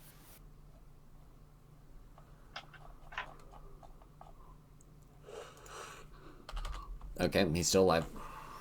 Yeah, okay, almost there. Next attack, that's a 30, obviously hits. Yep. Ah, damn, low rolls here.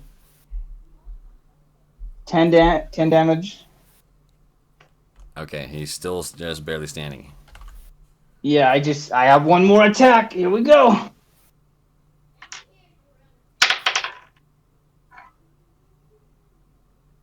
$18, does that hit? Yep. Awesome.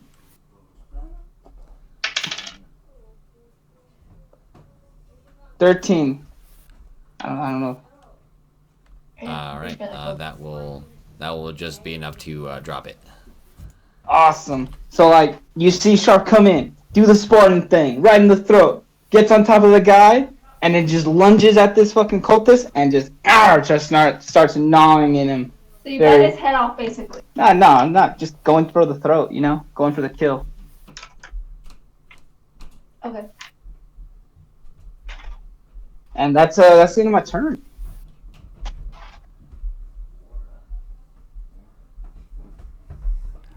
All right.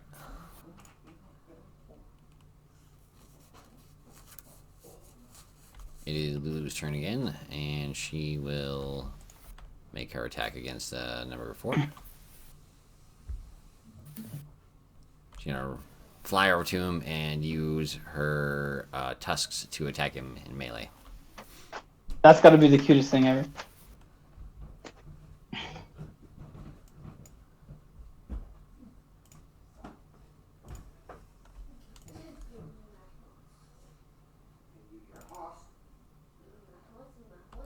She misses, unfortunately.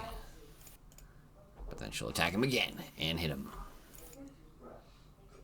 Oh, nice. Full damage. Alright, Drusilla, there's one cultist left.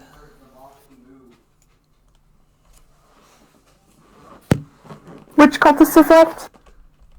Number 4 in front of Lulu. Okay, I'm just gonna use my bonus action. I'm just gonna shoot him with the thing.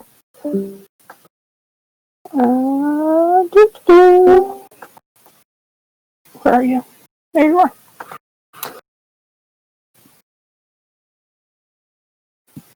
Natural 20.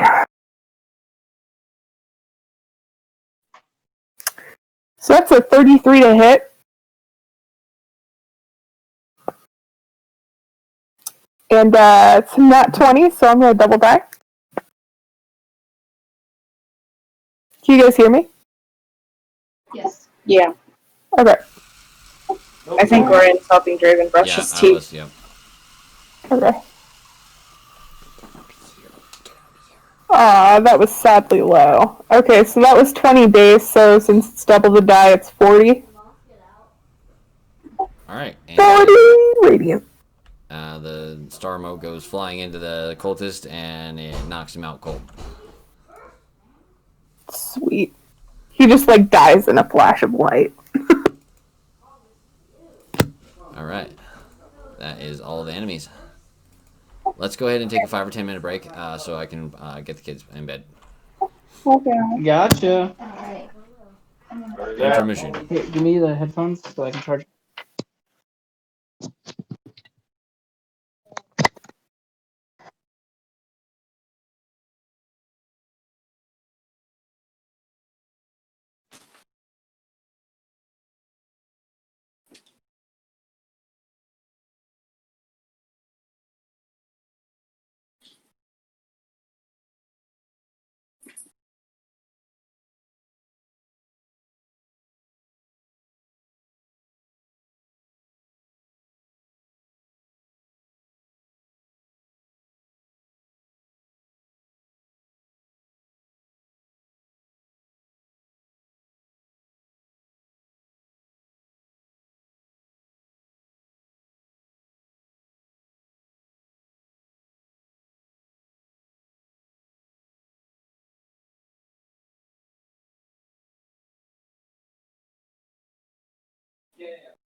Yeah, if you do that.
here. Do I have to connect Discord too?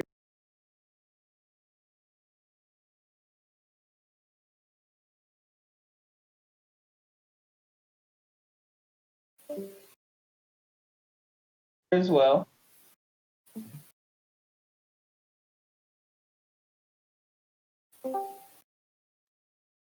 Do. We are here as well. Reconnect my everything. Fantasy Grounds crapped out on me, and I am apparently also here. Discord as well.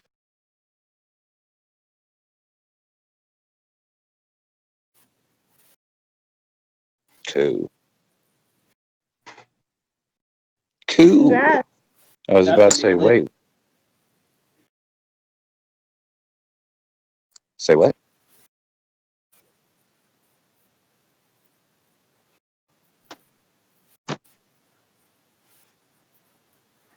Nah, he's a zombie. You know what? Yeah. You can Yeah, automatically seems fitting. do that.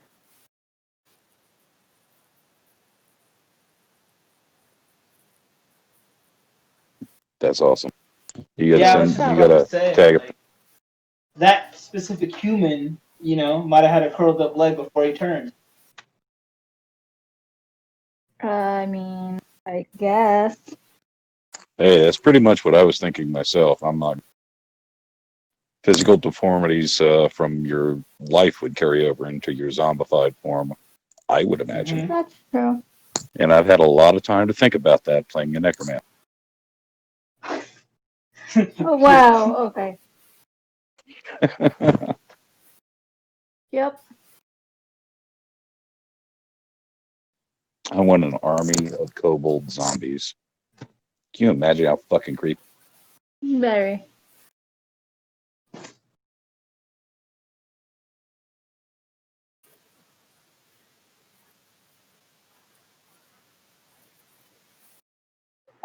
Oh yeah. So I wanted to know if any of these cultist robes are salvageable.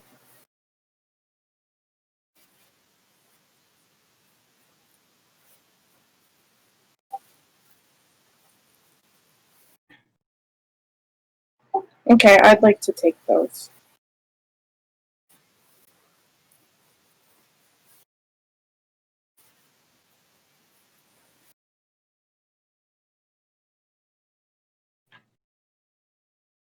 Cultists of Ariel, the mermaid. What?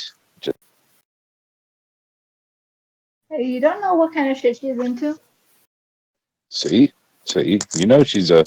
I mean, she'd just be trifling with Dad. You know she's in. Mm-hmm. Definitely. He did say that Zariel had red hair. Dun dun dun. It's all starting to fit together, Scooby Gang.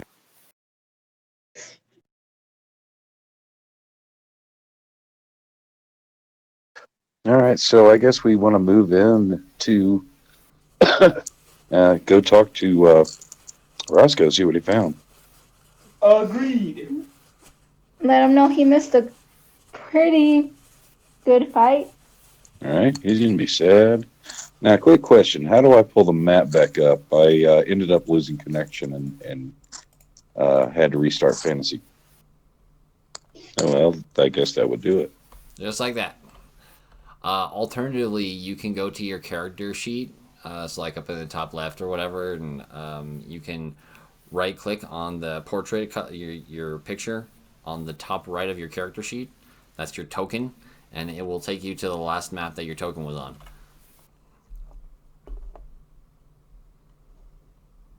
So, from your character sheet, double left-click your second portrait on the far right-hand side. Okay, got it. Thank you. I didn't. I forgot about that. That's right. All right. Oh, while we were fighting, Roscoe was upstairs exploring the whole time. What did he find? He found himself Great question. a whole heap of trouble. I mean, just like he is totally fucked. No, he is. Them Duke boys. Sorry, Cole. Titus, I'm sorry. I got your character killed. My bad. You know that monk you were talking about before? Yeah, you need to bring him in. Right? You need to take a Dan Monk. You're gonna have to roll a new character, bro. Sorry. We will call him JoJo. No. Okay, so he. Be his bizarre adventure. This is a bizarre adventure. An Yeah, adventure but will it in be hell. his bizarre adventure? Okay. Okay.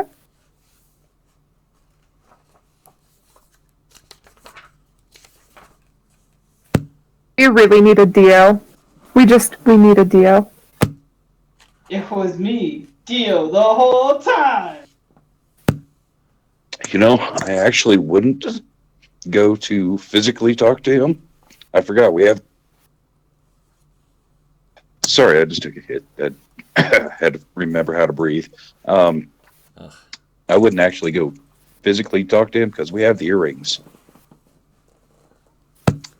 Let's do the.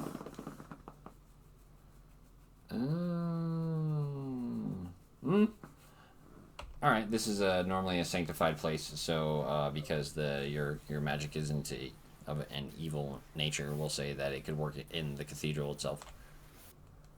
So you could talk to Roscoe up above, and he is seeing, as soon as he got to the top of the stairs, he's the very first thing he sees is this gigantic, magnificent pipe organ. Its ivory keys practically glow, and even its ebony keys seem to absorb all light. It's a very eye-catching.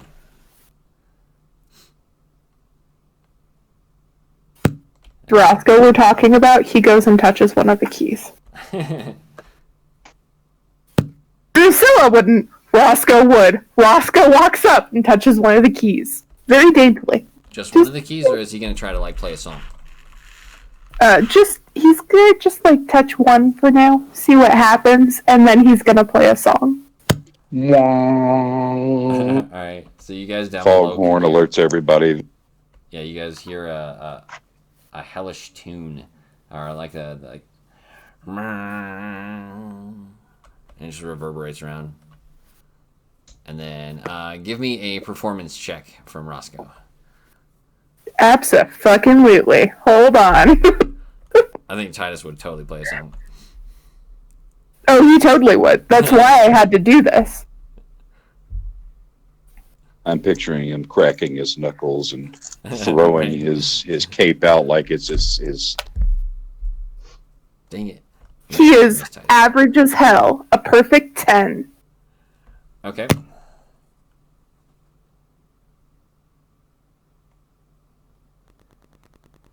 Yeah, that does fail by 5. So, you hear this just. And he's trying to play something good, but it's like it got corrupted as it comes out of the fucking organ, and it just sounds like a very evil demonic version of whatever he was trying to play.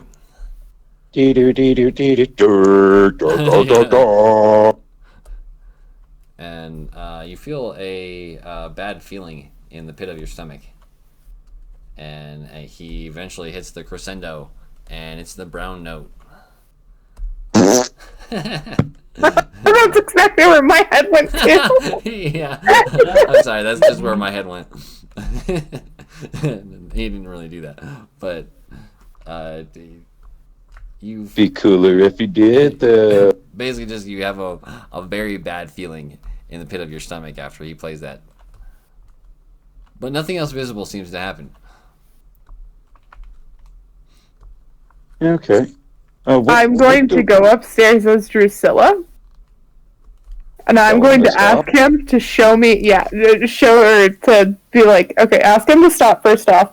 And then be like, what did you just play? And then Roscoe's going to be like, well, I mean, I played the song of my people. It's just the song of the halfling. Just the song of my people. Ending on the brown note, that just sounded like shit. I'm like, okay. Good job! And I'm gonna pat him on the head, and I'm gonna, walk him away from it. Alright. And at the sound of you talking with Roscoe, you hear a soft, hello? Who's there? Hey, my name is Drusilla. Are you one of the people from El Terrell? Well, my name is Trevik, and you see the curtains to the north, to the north of you, because you guys are standing in front of the organ. Then he opens the curtain here, up to the north side there, and he is kind of standing sheepishly, and it looks like he's wearing like the guard uniform from down below the corpses that you saw. But he looks very disheveled, and he has tracks going down his face that it looks like he's been crying. Such a brave one. My name is... I'm glad Gorp is downstairs. He's scared, man. It's hell. We're all Drusilla's scared. gonna like try to comfort him, but she's slightly awkward, so she's gonna try to give him a hug, but it's the most awkward hug you've ever seen in your life because she does not know this person. So she's just like, Pat, they're there. Oh, I was so scared. The other guards, they ran downstairs when the demons first attacked us, but they were cut down. Before the scythe, it was horrible. I couldn't move my legs and my arms. My whole body was frozen. I couldn't move, and I just stayed up here and whispered, trying to tell myself that everything will be okay. Everything will be okay. But it wasn't, and they were going to eventually find me until I heard you, and I heard fighting downstairs, but I thought that was maybe more of the guards or something, and then it was quiet.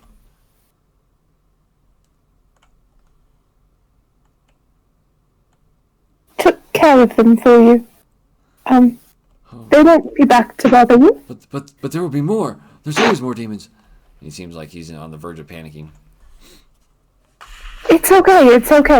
Slam him. We will get you out of here. Okay. Do you know if there are any other survivors? He seems to not really be paying more attention to your specific question. Give me a persuasion check to try to calm him down. Slapping him works, so I always see it in the movie.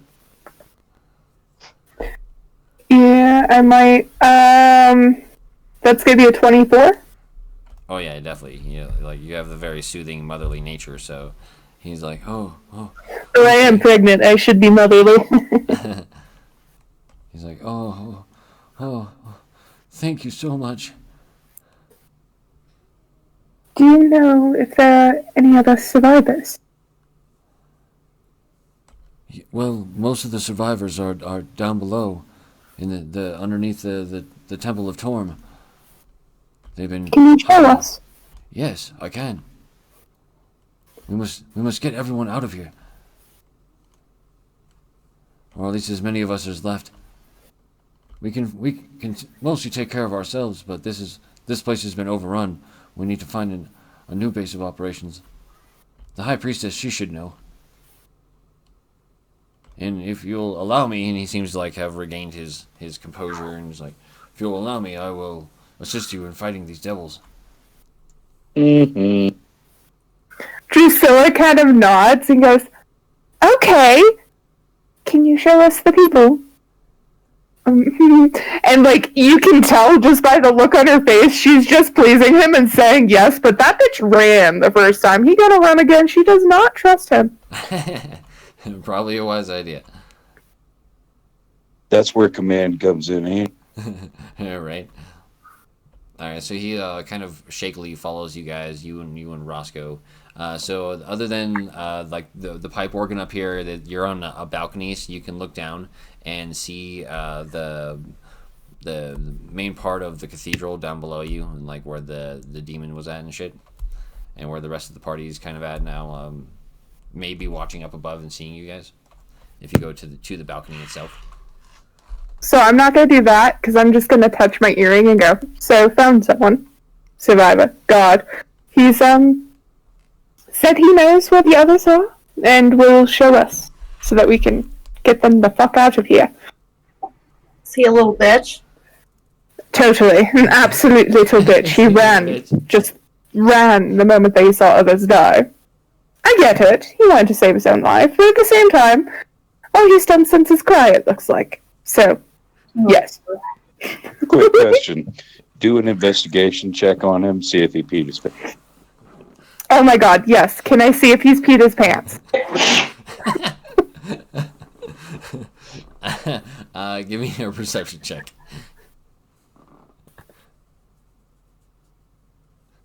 I don't know, because I got an 8, so I cannot tell. But Roscoe would probably be looking too.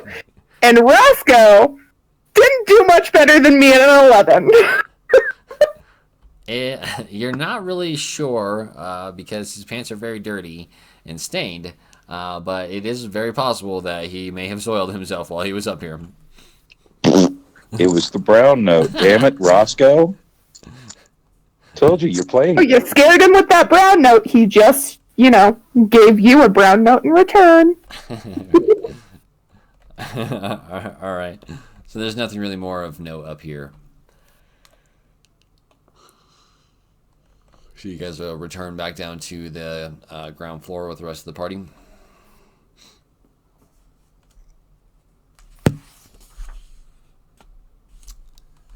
All right, so you see the rest of you guys see Roscoe and Drusilla and this human guy that you haven't seen before come walking down the stairs, and you see the same description of the man. He's a young human male. He's wearing the guard's uniform. He has short cropped hair, and you can see very obviously that he's been crying and perhaps soiled himself. All right, so Smells. Gorp is going to see them, and I'm just going to start running when I'm 30 feet away.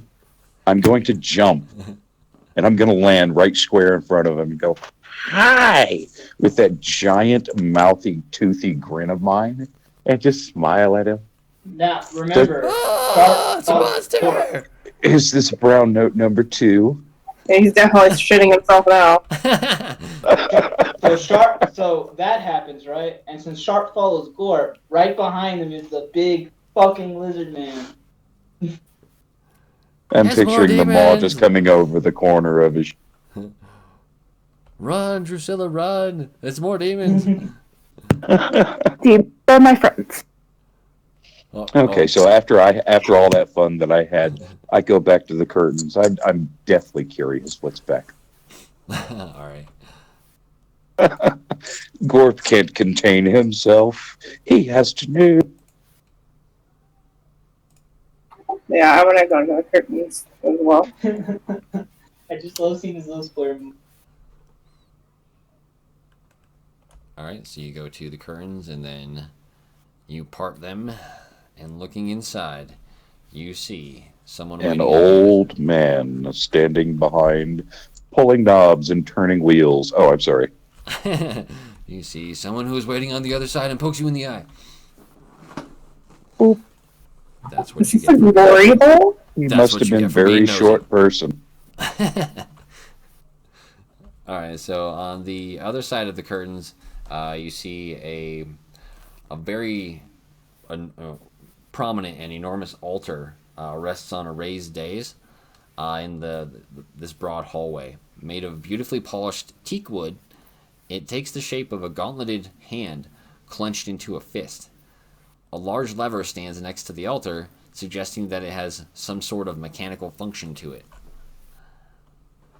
I've seen these before. It's a nutcracker. You put them on top of the fist, and you pull the lever, and it punches it against us.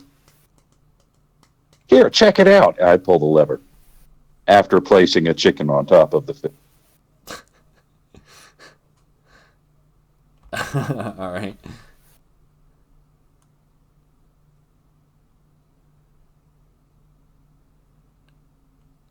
And you pull the lever, and it clinks, and then moves back into its original position, but nothing happens.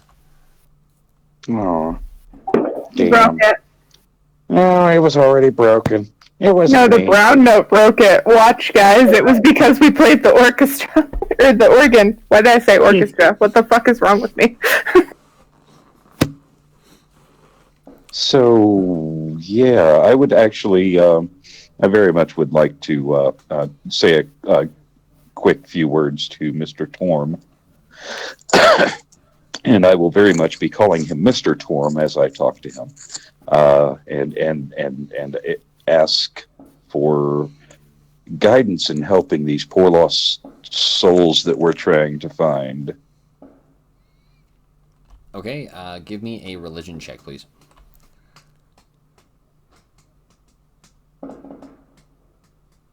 Goddamn fireworks.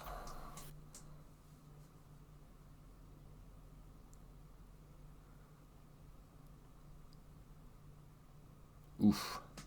That was a 10 sound.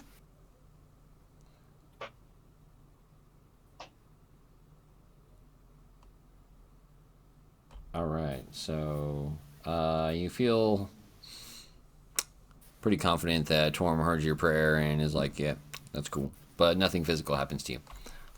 Okay. Do you think, guys, that we can, like, lock off this room here so I can perform a ceremony and reconsecrate this shrine? We could actually use this if it's consecrated. We could use this particular area to fend off demon. Yes. I can block it with my body. I will lay the bone and prepare for your ritual. I will accept the help. You need to learn the ways of your God in how to perform proper respect to the other, my brothers, basically, my sisters, the other. Just you in different masks. Say what? That guard Trevik, and he meets up with Rhea, and they seem like they know each other. And Rhea's like, "Trevik, you're still alive, thank God." Well, thank the gods. That's your boyfriend? No, what? No, not Trevik. No, he's like my little brother. Sucks for you, Trevor. Oh, he's like, oh, he looks sad when she says that. Like, oh, Friend zone. he's like just like my brother. We don't have that kind of relationship, okay? Shut up. And she asked Trevik what happened, and he relays basically that they just out of nowhere they were assaulted by a massive army of demons who happened to be led by he points at the demon's corpse on the ground of Victusa, and apparently they had been hired by Zariel to come in and clear out all the survivors of the city. So they're basically trying to either turn people into soul coins, or they are taking them for other nefarious purposes and like just kidnapping them.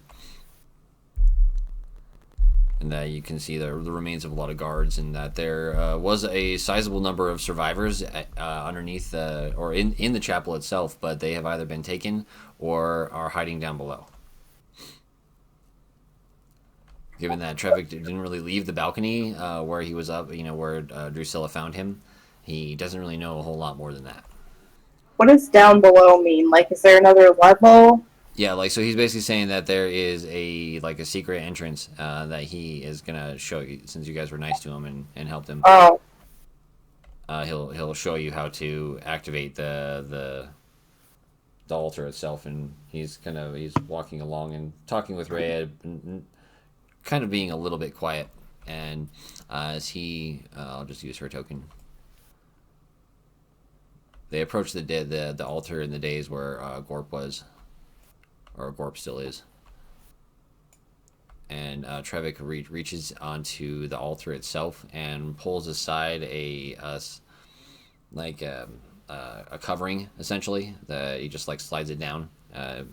It looks seamless. If you didn't know it was there, it would completely blend it in with the altar itself. And then he depresses a button inside of the altar, the little switch thing that he opened, and then pulls the lever that Gorp was pulling on, and then the gauntleted hand, kind of with a grinding sound, pushes back, and you see that there is a stone stairwell descending down below, and looking very shocked and a little bit scared. You see there are 2 human guards on the other side with their their pikes sticking up, waiting for whoever's about to come through. And Trevik looks down and waves at his friend or his fellow guardsmen, and they are like, "Oh, Trevik, we thought everyone up there was dead. We feared the worst." And they reunite. Drusilla just like comes around the corner and goes, "Oh, they are. He's the only survivor. Sorry to hear that. Hey gents, how you doing?" Who are you? Your worst nightmare. No, you seem like a Landiel, and yeah, you can call me your savior. I'm fine with that. Anyways, let's get out of here, please, everyone. Out.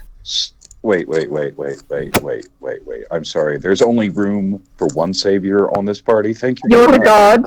You're the god. I'm the savior. the guards look at each other like, "What the fuck are you even talking about?" I finally got her to call me her god. No, you aren't my god. You are the god of the party. That does not mean that I am my god. There's a difference. Nope. Gorp heard you worship him. Plain and simple. Headcanon for life. Okay, he can think that as much as he wants. That doesn't mean it's real.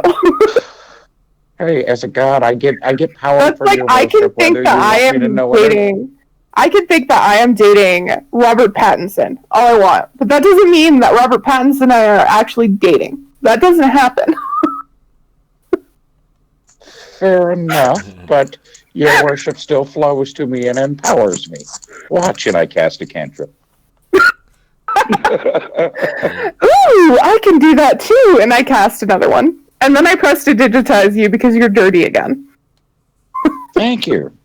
Do you know how much money it saves me and my cleaning bills having you around? None. I don't clean. You're an ass for that. I pull a chicken. I take the chicken on my arm and I just start smearing it over my body as I'm staring her down. And I just keep prestidigitizing him every second that he's doing it. I'm just like, nope. I said no! Gotta rub a little funk on it there. This is not making these people trust us. They're like, "What the fucking hell's going on right now?" So while they're arguing, right, I look at the people and I go, "Kneel, soft skins, before your god." No, I literally reach out and smack the back of his head.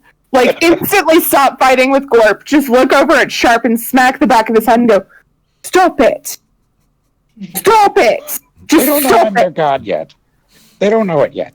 We're here. We saved you from all the bad demons and cultists and all the nasty guys out there. You want to go check them out? They weren't really very hard for us, because we're awesome, amazing heroes. And I'm the god of the group.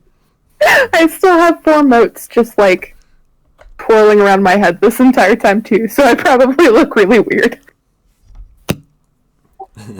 Real quick, can I just do an insight check on Trevik to make sure I'm not getting any weird vibes off him or anything?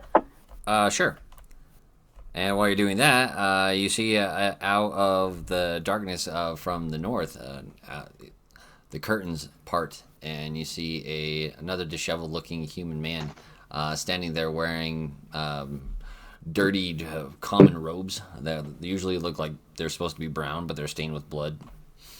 And he kind of is holding his left arm, and he looks wounded, and he comes stumbling forward, and he's, "What? Who's there? Is there more survivors? Who's this? It's Siltern Obranch." And he sees you guys. And I incite that guy immediately because I don't trust him. okay. I got a 16 on Trevik. Okay, so you don't get any negative senses from Trevik other than that he seems to be a big fat wuss. I only got a 14 on this new guy. He seems like he is a wounded human, and he's walking towards you guys. And they as soon as he comes into the light and a little bit better, Trevik and the other guards and Ray have all recognized Seltern. And they go rushing towards him and kind of help hoist him up, and he comes stumbling over. Oh, thank you. I thought I was going to truly die after the demons came in and attacked. Well, I'm not proud of it, but they killed the guards initially, and I kind of hid between their bodies and pretended I was dead as well. Yeah, that kind of seems like the game everyone's playing here. Right. Truly, I thought I was dead, and they even had hellhounds, but I guess the blood of the other guardsmen, may Tom rest their souls. Well. Oh, do you mean these hellhounds right here? Oh, don't worry, they're friendly. And I like start petting both of them, and like I snuggle my favorite, the one that's gonna be my familiar. I'm just like, see, they just needed a good master. By the gods, what have you done? What? Are you devils yourselves, or what? No, I'm an elf. Hi, aren't you just the cutest little puppy ever? Yes, you would. You would eat someone alive from you, wouldn't you? Oh, yes, you would. What a good dog. I think this is freaking them out even more. He involuntarily vomits to the side. He's like, oh, don't worry. They won't hurt you. They'll only hurt other demons. it was just you. I was What a good boy. I'm just like literally loving the shit out of this hellhound that like they're literally just like shitting themselves over.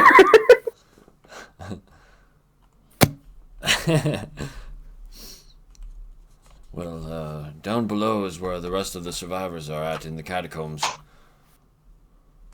We must go down there, and hopefully none of the demons will find us. Yeah, let's go freak out some more people. Perhaps you should not freak anyone out. Listen, The best part of everything. No promises can be made. Nobody agreed to that. Okay, no one agreed to that.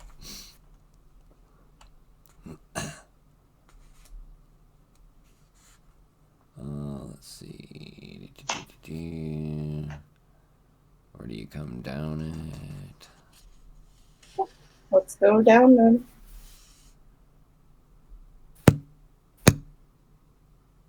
Okay. Oh, I see. Okay. I just had to look at the map where you guys would come down at. Let me share that out.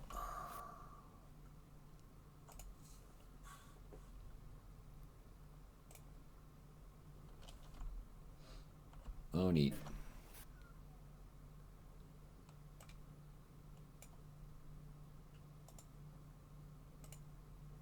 This is what it would look. The High Hall looks like normally in its heyday.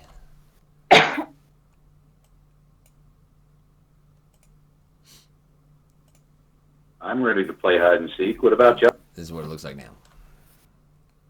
It's all fucked up.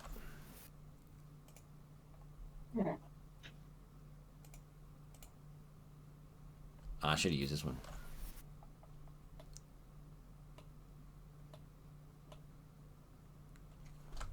Oh, yes.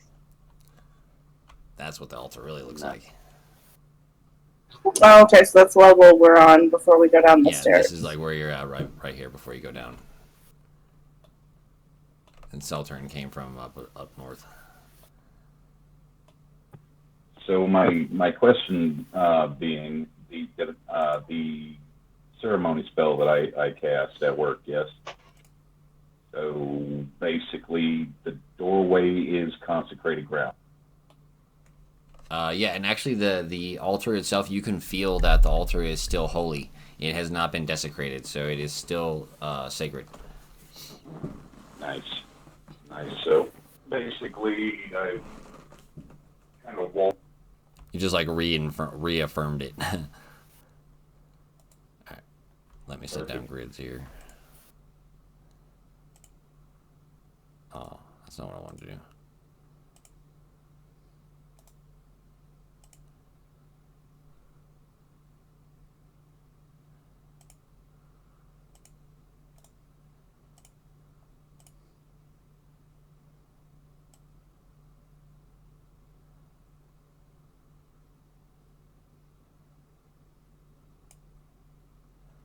Okay.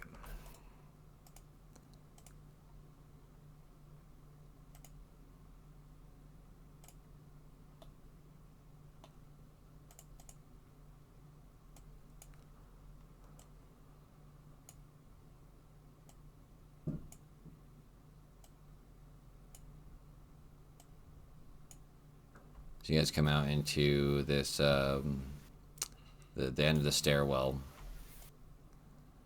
And it splits off to the north and the south.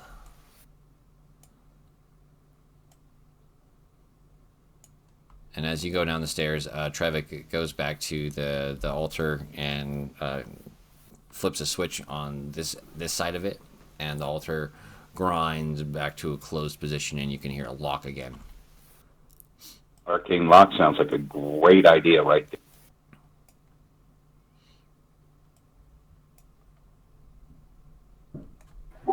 Hint, hint, Drusilla? Yep. What about me? Sorry, I what's going on? Can you arcane lock that door? Oh yeah, absolutely, arcane lock. No, because that's on my other staff. Yeah, she's not. I can no longer knock or arcane lock because I switched staffs. Okay, what about glyphs of warding? Nope. I can put alarm on it. We'll at least know if someone's coming. Yeah, fair enough. That's always... So I'm going to put alarm on it, just like this basic area, 20-foot area in general. If anyone other than a human, who is not a cultist, passes by, it will alert me instantly. Mental alarm. Okay. But what about the cultists? I already said that. I already said any human that is not a cultist. If they're wearing any cult apparel in any way, shape, or form, or they have any tattoos that lead to occult behavior, the alarm will detect it because it is magical and will alert me. The only people who are able to go to and from are humans that are part of El Terrell and us. Alright. So, I don't want one of the guards going out to check on things and then alerting me and being like, oh, it's coming, and then we all run. Yeah, I understand. Alright, so Trevik and the other guards basically explain as they were walking along that most of the survivors are in the main area of the catacombs, which is just off to your east. This big area, open area here. And Trevik warns you guys that we have not explored all of the... After the city fell down into Avernus here, we have not explored all of the catacombs to ensure that they are safe. So I would warn you to stick to only the main paths. But you are strong adventurers, so, you know, you will probably fare better than we would. Is it bad that I really want to go just like all over now? Yeah, I do too. For helping us and bringing Trevik and Seltern back to us, well, you can have free reign of the catacombs down here. But if you do go back up top, please make sure that you lock the altar again behind you. We don't want the demons coming down to fight us. Feel like I'm living in the ghetto, man. Now, if you'll follow me, I'll show you where the High Priestess is. So you guys haven't gotten attacked at all since you've been down here? Not down here, no. It was up top. They just took everyone by surprise. We would have retreated down into the catacombs here, but when the demons attacked, we were barely able to get the doors locked above, and for some time they were just banging and banging on the altar, but they were turned away by the holy power of Torm. Blessed be he. Yeah, I added a little extra pizzazz to that. So, you know, Torm and I are good buddies. You know, we've been around for a long time, but you probably haven't heard of me. I'm Gorp. I'm the new guy. That sounds like heresy to me. No. It's not heresy. We got a chicken. Do you need a chicken? I reach in the bag and I hand him a chicken. Giving them everybody. chicken. I look around and say, "Hey, hungry? Come here. Come get some." I start handing out chickens to all the people. Remember, Torm loves you, and so does the new god Gorp. I'm just waiting for the day when the chicken is bad, and he goes, I'm the god of chickens. Have a chicken. He gives it to someone. They eat it, and then a couple hours later, they come and throw up on him and go, "You got me sick, you asshole." You were unworthy. That I've got stashed that are bad are going to do more than he's going to have a little case of E. coli. He's going to have a lot of cases.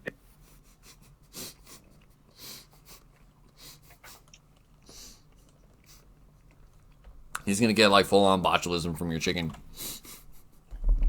I would just say that those who are infected were unworthy. I hope they were given a gift by their quote unquote god. Quote unquote gods don't give gifts that kill you. They give punishments that kill you, but not gifts. And they don't frame it as gifts. Unless they're an evil god, in which case that's kind of... Yep, that's Gorp, actually. Okay. I was going to say, I am a goblin now, don't forget. Papa Nurgle gives virulent gifts. Exactly. Me and him hang out. I got dice with me. You don't even want to know.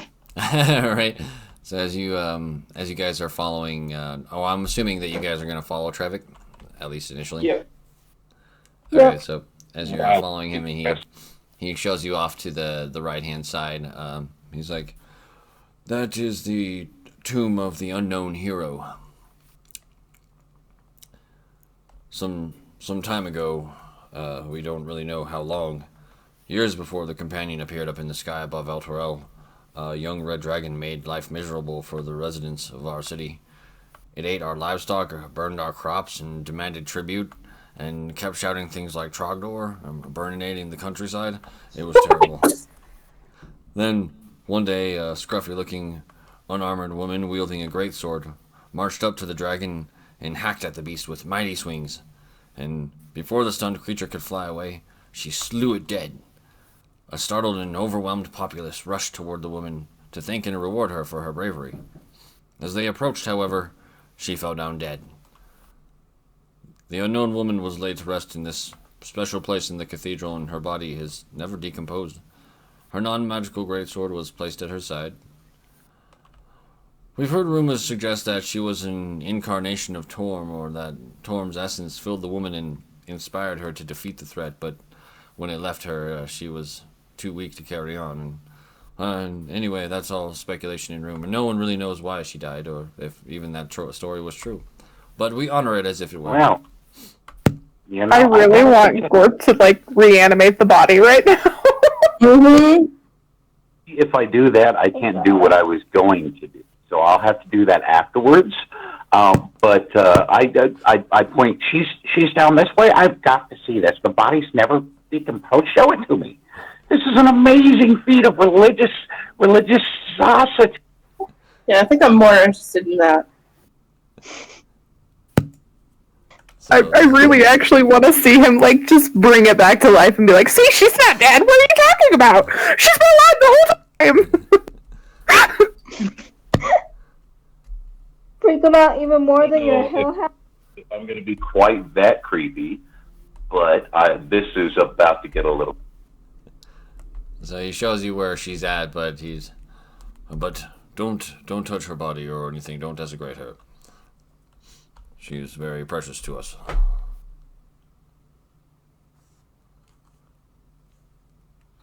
And what? 5 questions.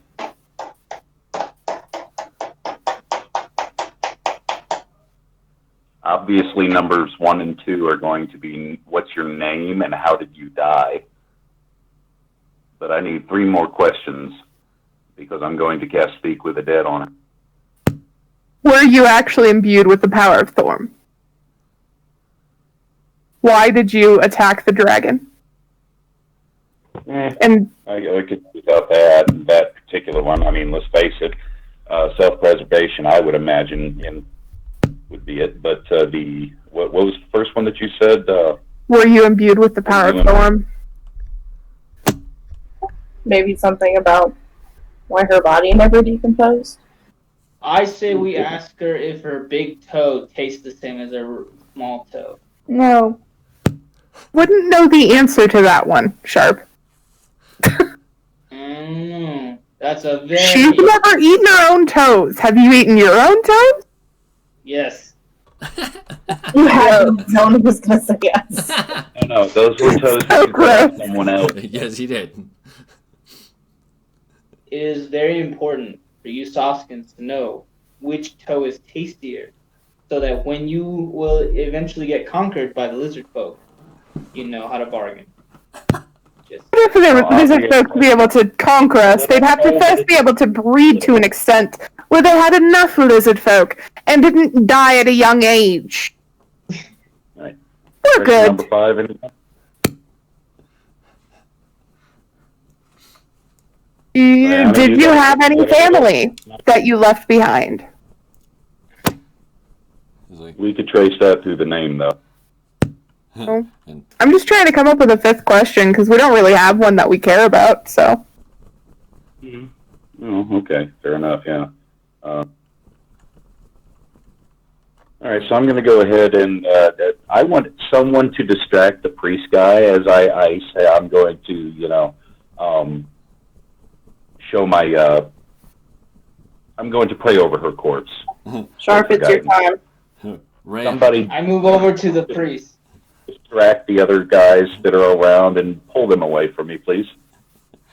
I move over to the priest, and I'd like to just speak about the word of Gorp, explain to them why why the lizard folk are superior, explaining to them my long and interesting tale of my sexual encounter. Oh God, you're gonna scar this person. And I just, That's the point right now. We're trying to fucking torment them to the point where they want to die and give their souls to the demons, right? Yeah. apparently so. All right. So it all started. Question number 1 for the corpse is going to be, what is her name? Because every dead body, especially every hero, deserves the recognition and the thanks of the. And she or her, as you cast Speak with the Dead, her eyes snap open and they're like that milky white color, and her head just looks over at you, Gorp. Okay. And you hear that echoey sound behind her words as she speaks, and it's like, my name is lost to the ages. Even I don't remember it now. Oh, wow, that's interesting. So how exactly did you die? You slew the dragon and then dropped dead. What exactly? My task was complete.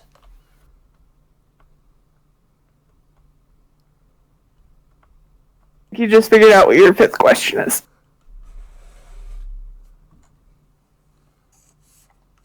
Heard that. Were you imbued with the powers of Torn?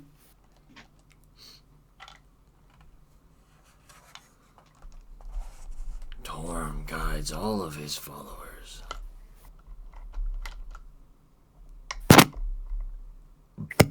Well, that's kind of a shit answer, but sure. I didn't ask about guidance. I asked about being imbued by powers, but okay. Why does your corpse not decompose? Because I'm too cool to decompose. I literally just wrote that. I'm not milking from it. Cut over to Sharp, and you see a Kanku's vagina No. and then we cut back to y'all. Oh, what? Where's he got a Kanku's vagina from? Before I ask the last question, I just want to say that task, I just know the answer is going to be, I wanted to I had to kill a dragon. Anybody got any suggestions other than that? Who made you perform your task of killing the dragon? I asked that question. The dragons took my sticky bun. That I understand. Revenge is a powerful motivator. the people I like this. of the city would like you to know that their thanks are eternal. You rest now with our gratitude. Watch out for arrows to the knee. Yeah, I took 2 Oh, arrows my to the window. knee. You know, let's face it, I got them pulled out, and that's never happened. You don't even have a butt. Right. You don't even have an ass, Gorp. It takes a lot for Gorp to learn, obviously. Perhaps someday you'll recover your ass. Cut over to Sharp finishing his conversation, and that's how you finish a Kenku. The fuck? I mean, I think halfway through I was more interested in what Shark was saying. Talking about fucking a kangaroo. You gotta keep him distracted. Nobody questions that. You know how many Kenkus there are? So I would like to tell the priest I had a talk with the body, and this is what she said, and yeah.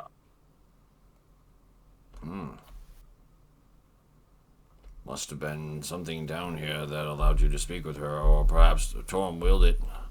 We tried to speak with the dead previously many times to speak with her, but no one could successfully animate her body. I told her, me and Torm are buddies, man. I'm the new god on the block. You know, that we come, we go. You know, there's a dude left. He gave up. He quit the other day. He had a great send-off, gold pocket watch, a severance package. It was outstanding. But, you know, the spot had to be filled, so here I am. Huh, indeed. Well, let us continue on to the High Priestess. Okay, here, take a chicken. It'll help. And they, so he leads you on around the corner, basically, and into the main catacombs area, or the main crypt area is what I meant. And it's presently home to over what looks like, as they kind of come creeping out of the sides, there's roughly about 100 people down here. Oh, that's going to take a long time for that. That's a lot of them. They cower behind sarcophagi and in the alcoves, their eyes red and their cheeks stained with tears. Standing before a large font is a haggard woman, her gray hair matted with sweat. With one arm, she clutches a leather-bound tome to her breast. In the other hand, she wields a ceremonial mace that would probably shatter if it struck anything harder than a pillow. I like.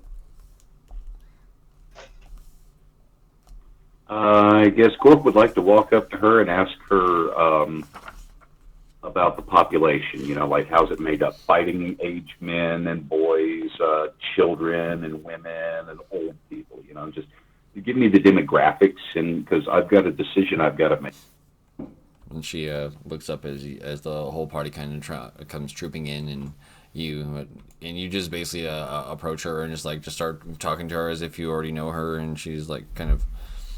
And she just lets you finish asking her your questions or whatever. And who might you be, little green one? I'm so sorry. I get ahead of myself. I forget. Not everybody knows me just yet. I'm Gorp. I'm the new god. And we're here to help. We took care of your demon problem outside. I helped to, consecrate the ground a little bit better out front, so you're a little bit safer now. Oh, by the way, I talked to your savior lady in the thing, and she says hi. Who are you? And Rhea comes running over, and she hugs the older lady, and she's like, "Oh, Faria, you're still alive! What happened here? Oh my goodness, all these demons, and it's just been a nightmare. You wouldn't believe the stories." And Fairy looks around at everyone's Reyes. Oh, I'm sorry. Everyone, this is Faria Jinx. She is what I'm going to assume now is the acting High Priestess. And you see a stricken, sad look come across Faria's face, and she looks down at the floor, and I'm the only one who's left. of the clergy here. Everyone else is dead, and now I suppose that I have to step up and be the high priestess. That's what these guards have been calling me, but I'm but an acolyte.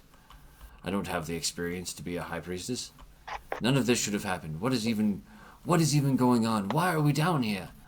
All of a sudden, the city began shaking, and this strange red shield or something surrounded the entire city, and then the next thing we knew, we were just crashing into this hellish scape. Are we in hell? And Yeah. Rhea Yeah. looks at you guys, and she looks at Fairy. Like, yeah, yes, Fairy, we are in hell. We're in Avernus. Well,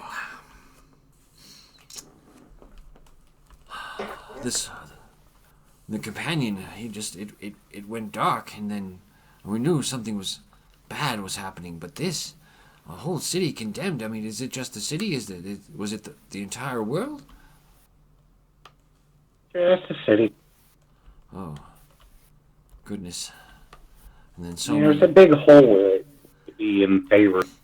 so many came here. There was hundreds of survivors here. Then in the high hall, and then most of them had come down here. We were trying to find an alternate way around underground so that we could avoid the devils, but they just attacked us in concentrated mass, and so many died or were taken. It was carnage. We barely escaped with our lives. We can mostly care for ourselves. What of you, Rhea? And then Rhea kind of recounts your guys' your story, and you can like reiterate your own parts as you go. But eventually, she gets to where you're at now. Well, I think first things first is that everyone should have a rest. And it is safe down here. No devils or demons can come down those stairs. The tunnels are locked as well, so everyone is relatively safe as it is down here. So, if you would like to rest and recover yourselves, then I will have some beds made in one of the side sarcophagi, side crypts here.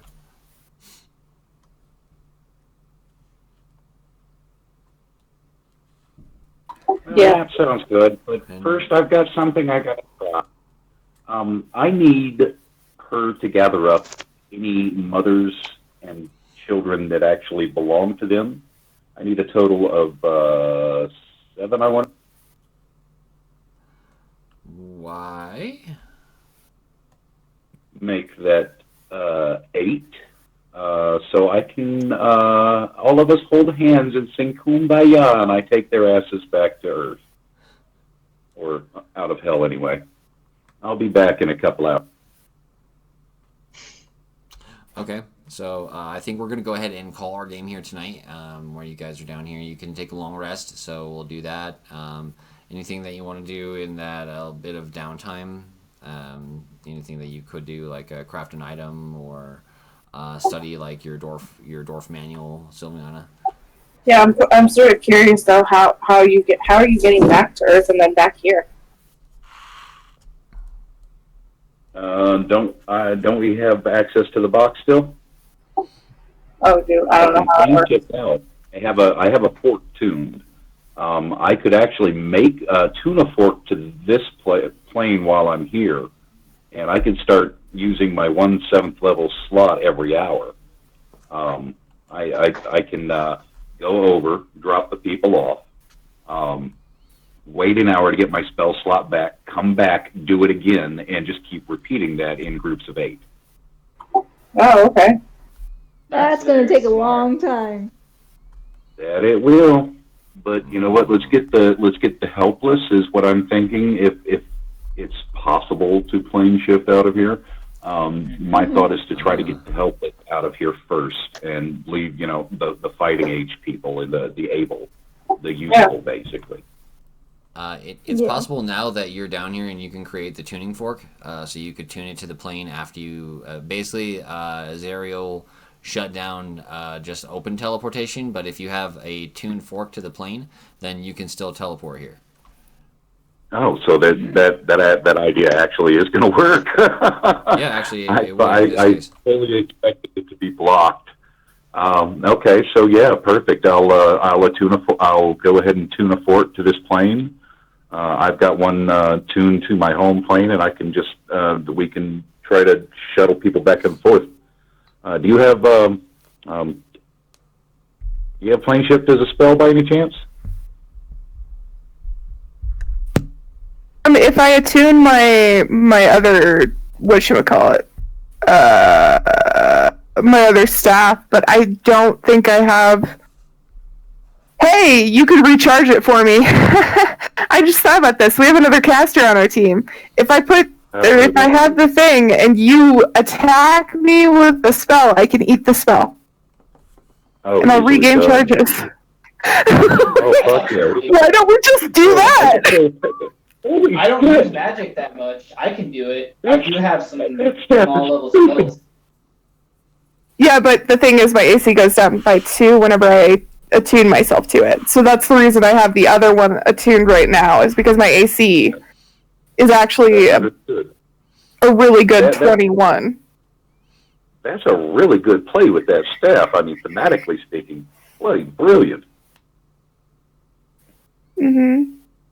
So, I mean, the two, I could attune myself to the Staff of the Magi, and then you just attack me. It has to be things that attack me specifically, not things that, like, are area of effect. I gotcha. And then I could eat them. Specific word. I haven't used my Staff of the Magi in ages. I haven't played Clariel. Were you asking for the exact wording? Yeah, between how did your spell levels how many charges does it take to cast Plane Shift? I want to say it's 7, right? Plane Shift is 7. I have a total of 14 left, and if I hit 0, it explodes. Okay, don't worry about that. I've got plenty of random spells, and this would take place over a period of time anyway. Mm-hmm. Okay, so the verbiage for absorption is that I can use my reaction whenever another creature casts a spell that targets only me.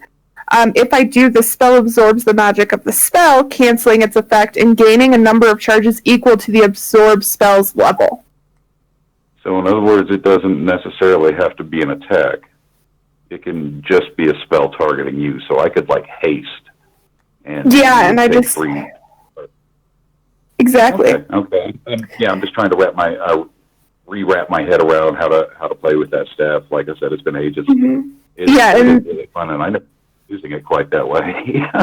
The other thing we have to keep in mind, though, is we can't let it hit over 50 charges, or it will explode too. Kitten, chill. Okay. Well, you're at 14 right now. We can go ahead and. Oh no! It doesn't blow up when it hits 0. It just becomes a regular staff. That's what I thought. Well, either way, we don't want that to happen. Yeah, we don't want that to happen anyways. But all right, so I cast the first level spell to you, and you now have 15 levels, and you have 2 charges. You've got a there and back again out of Holiday. Thank you, everybody, for watching either our live stream or for watching us on YouTube. Follow us on all the major social media platforms at Dice by the Sword. And thank you again. Hey, thanks.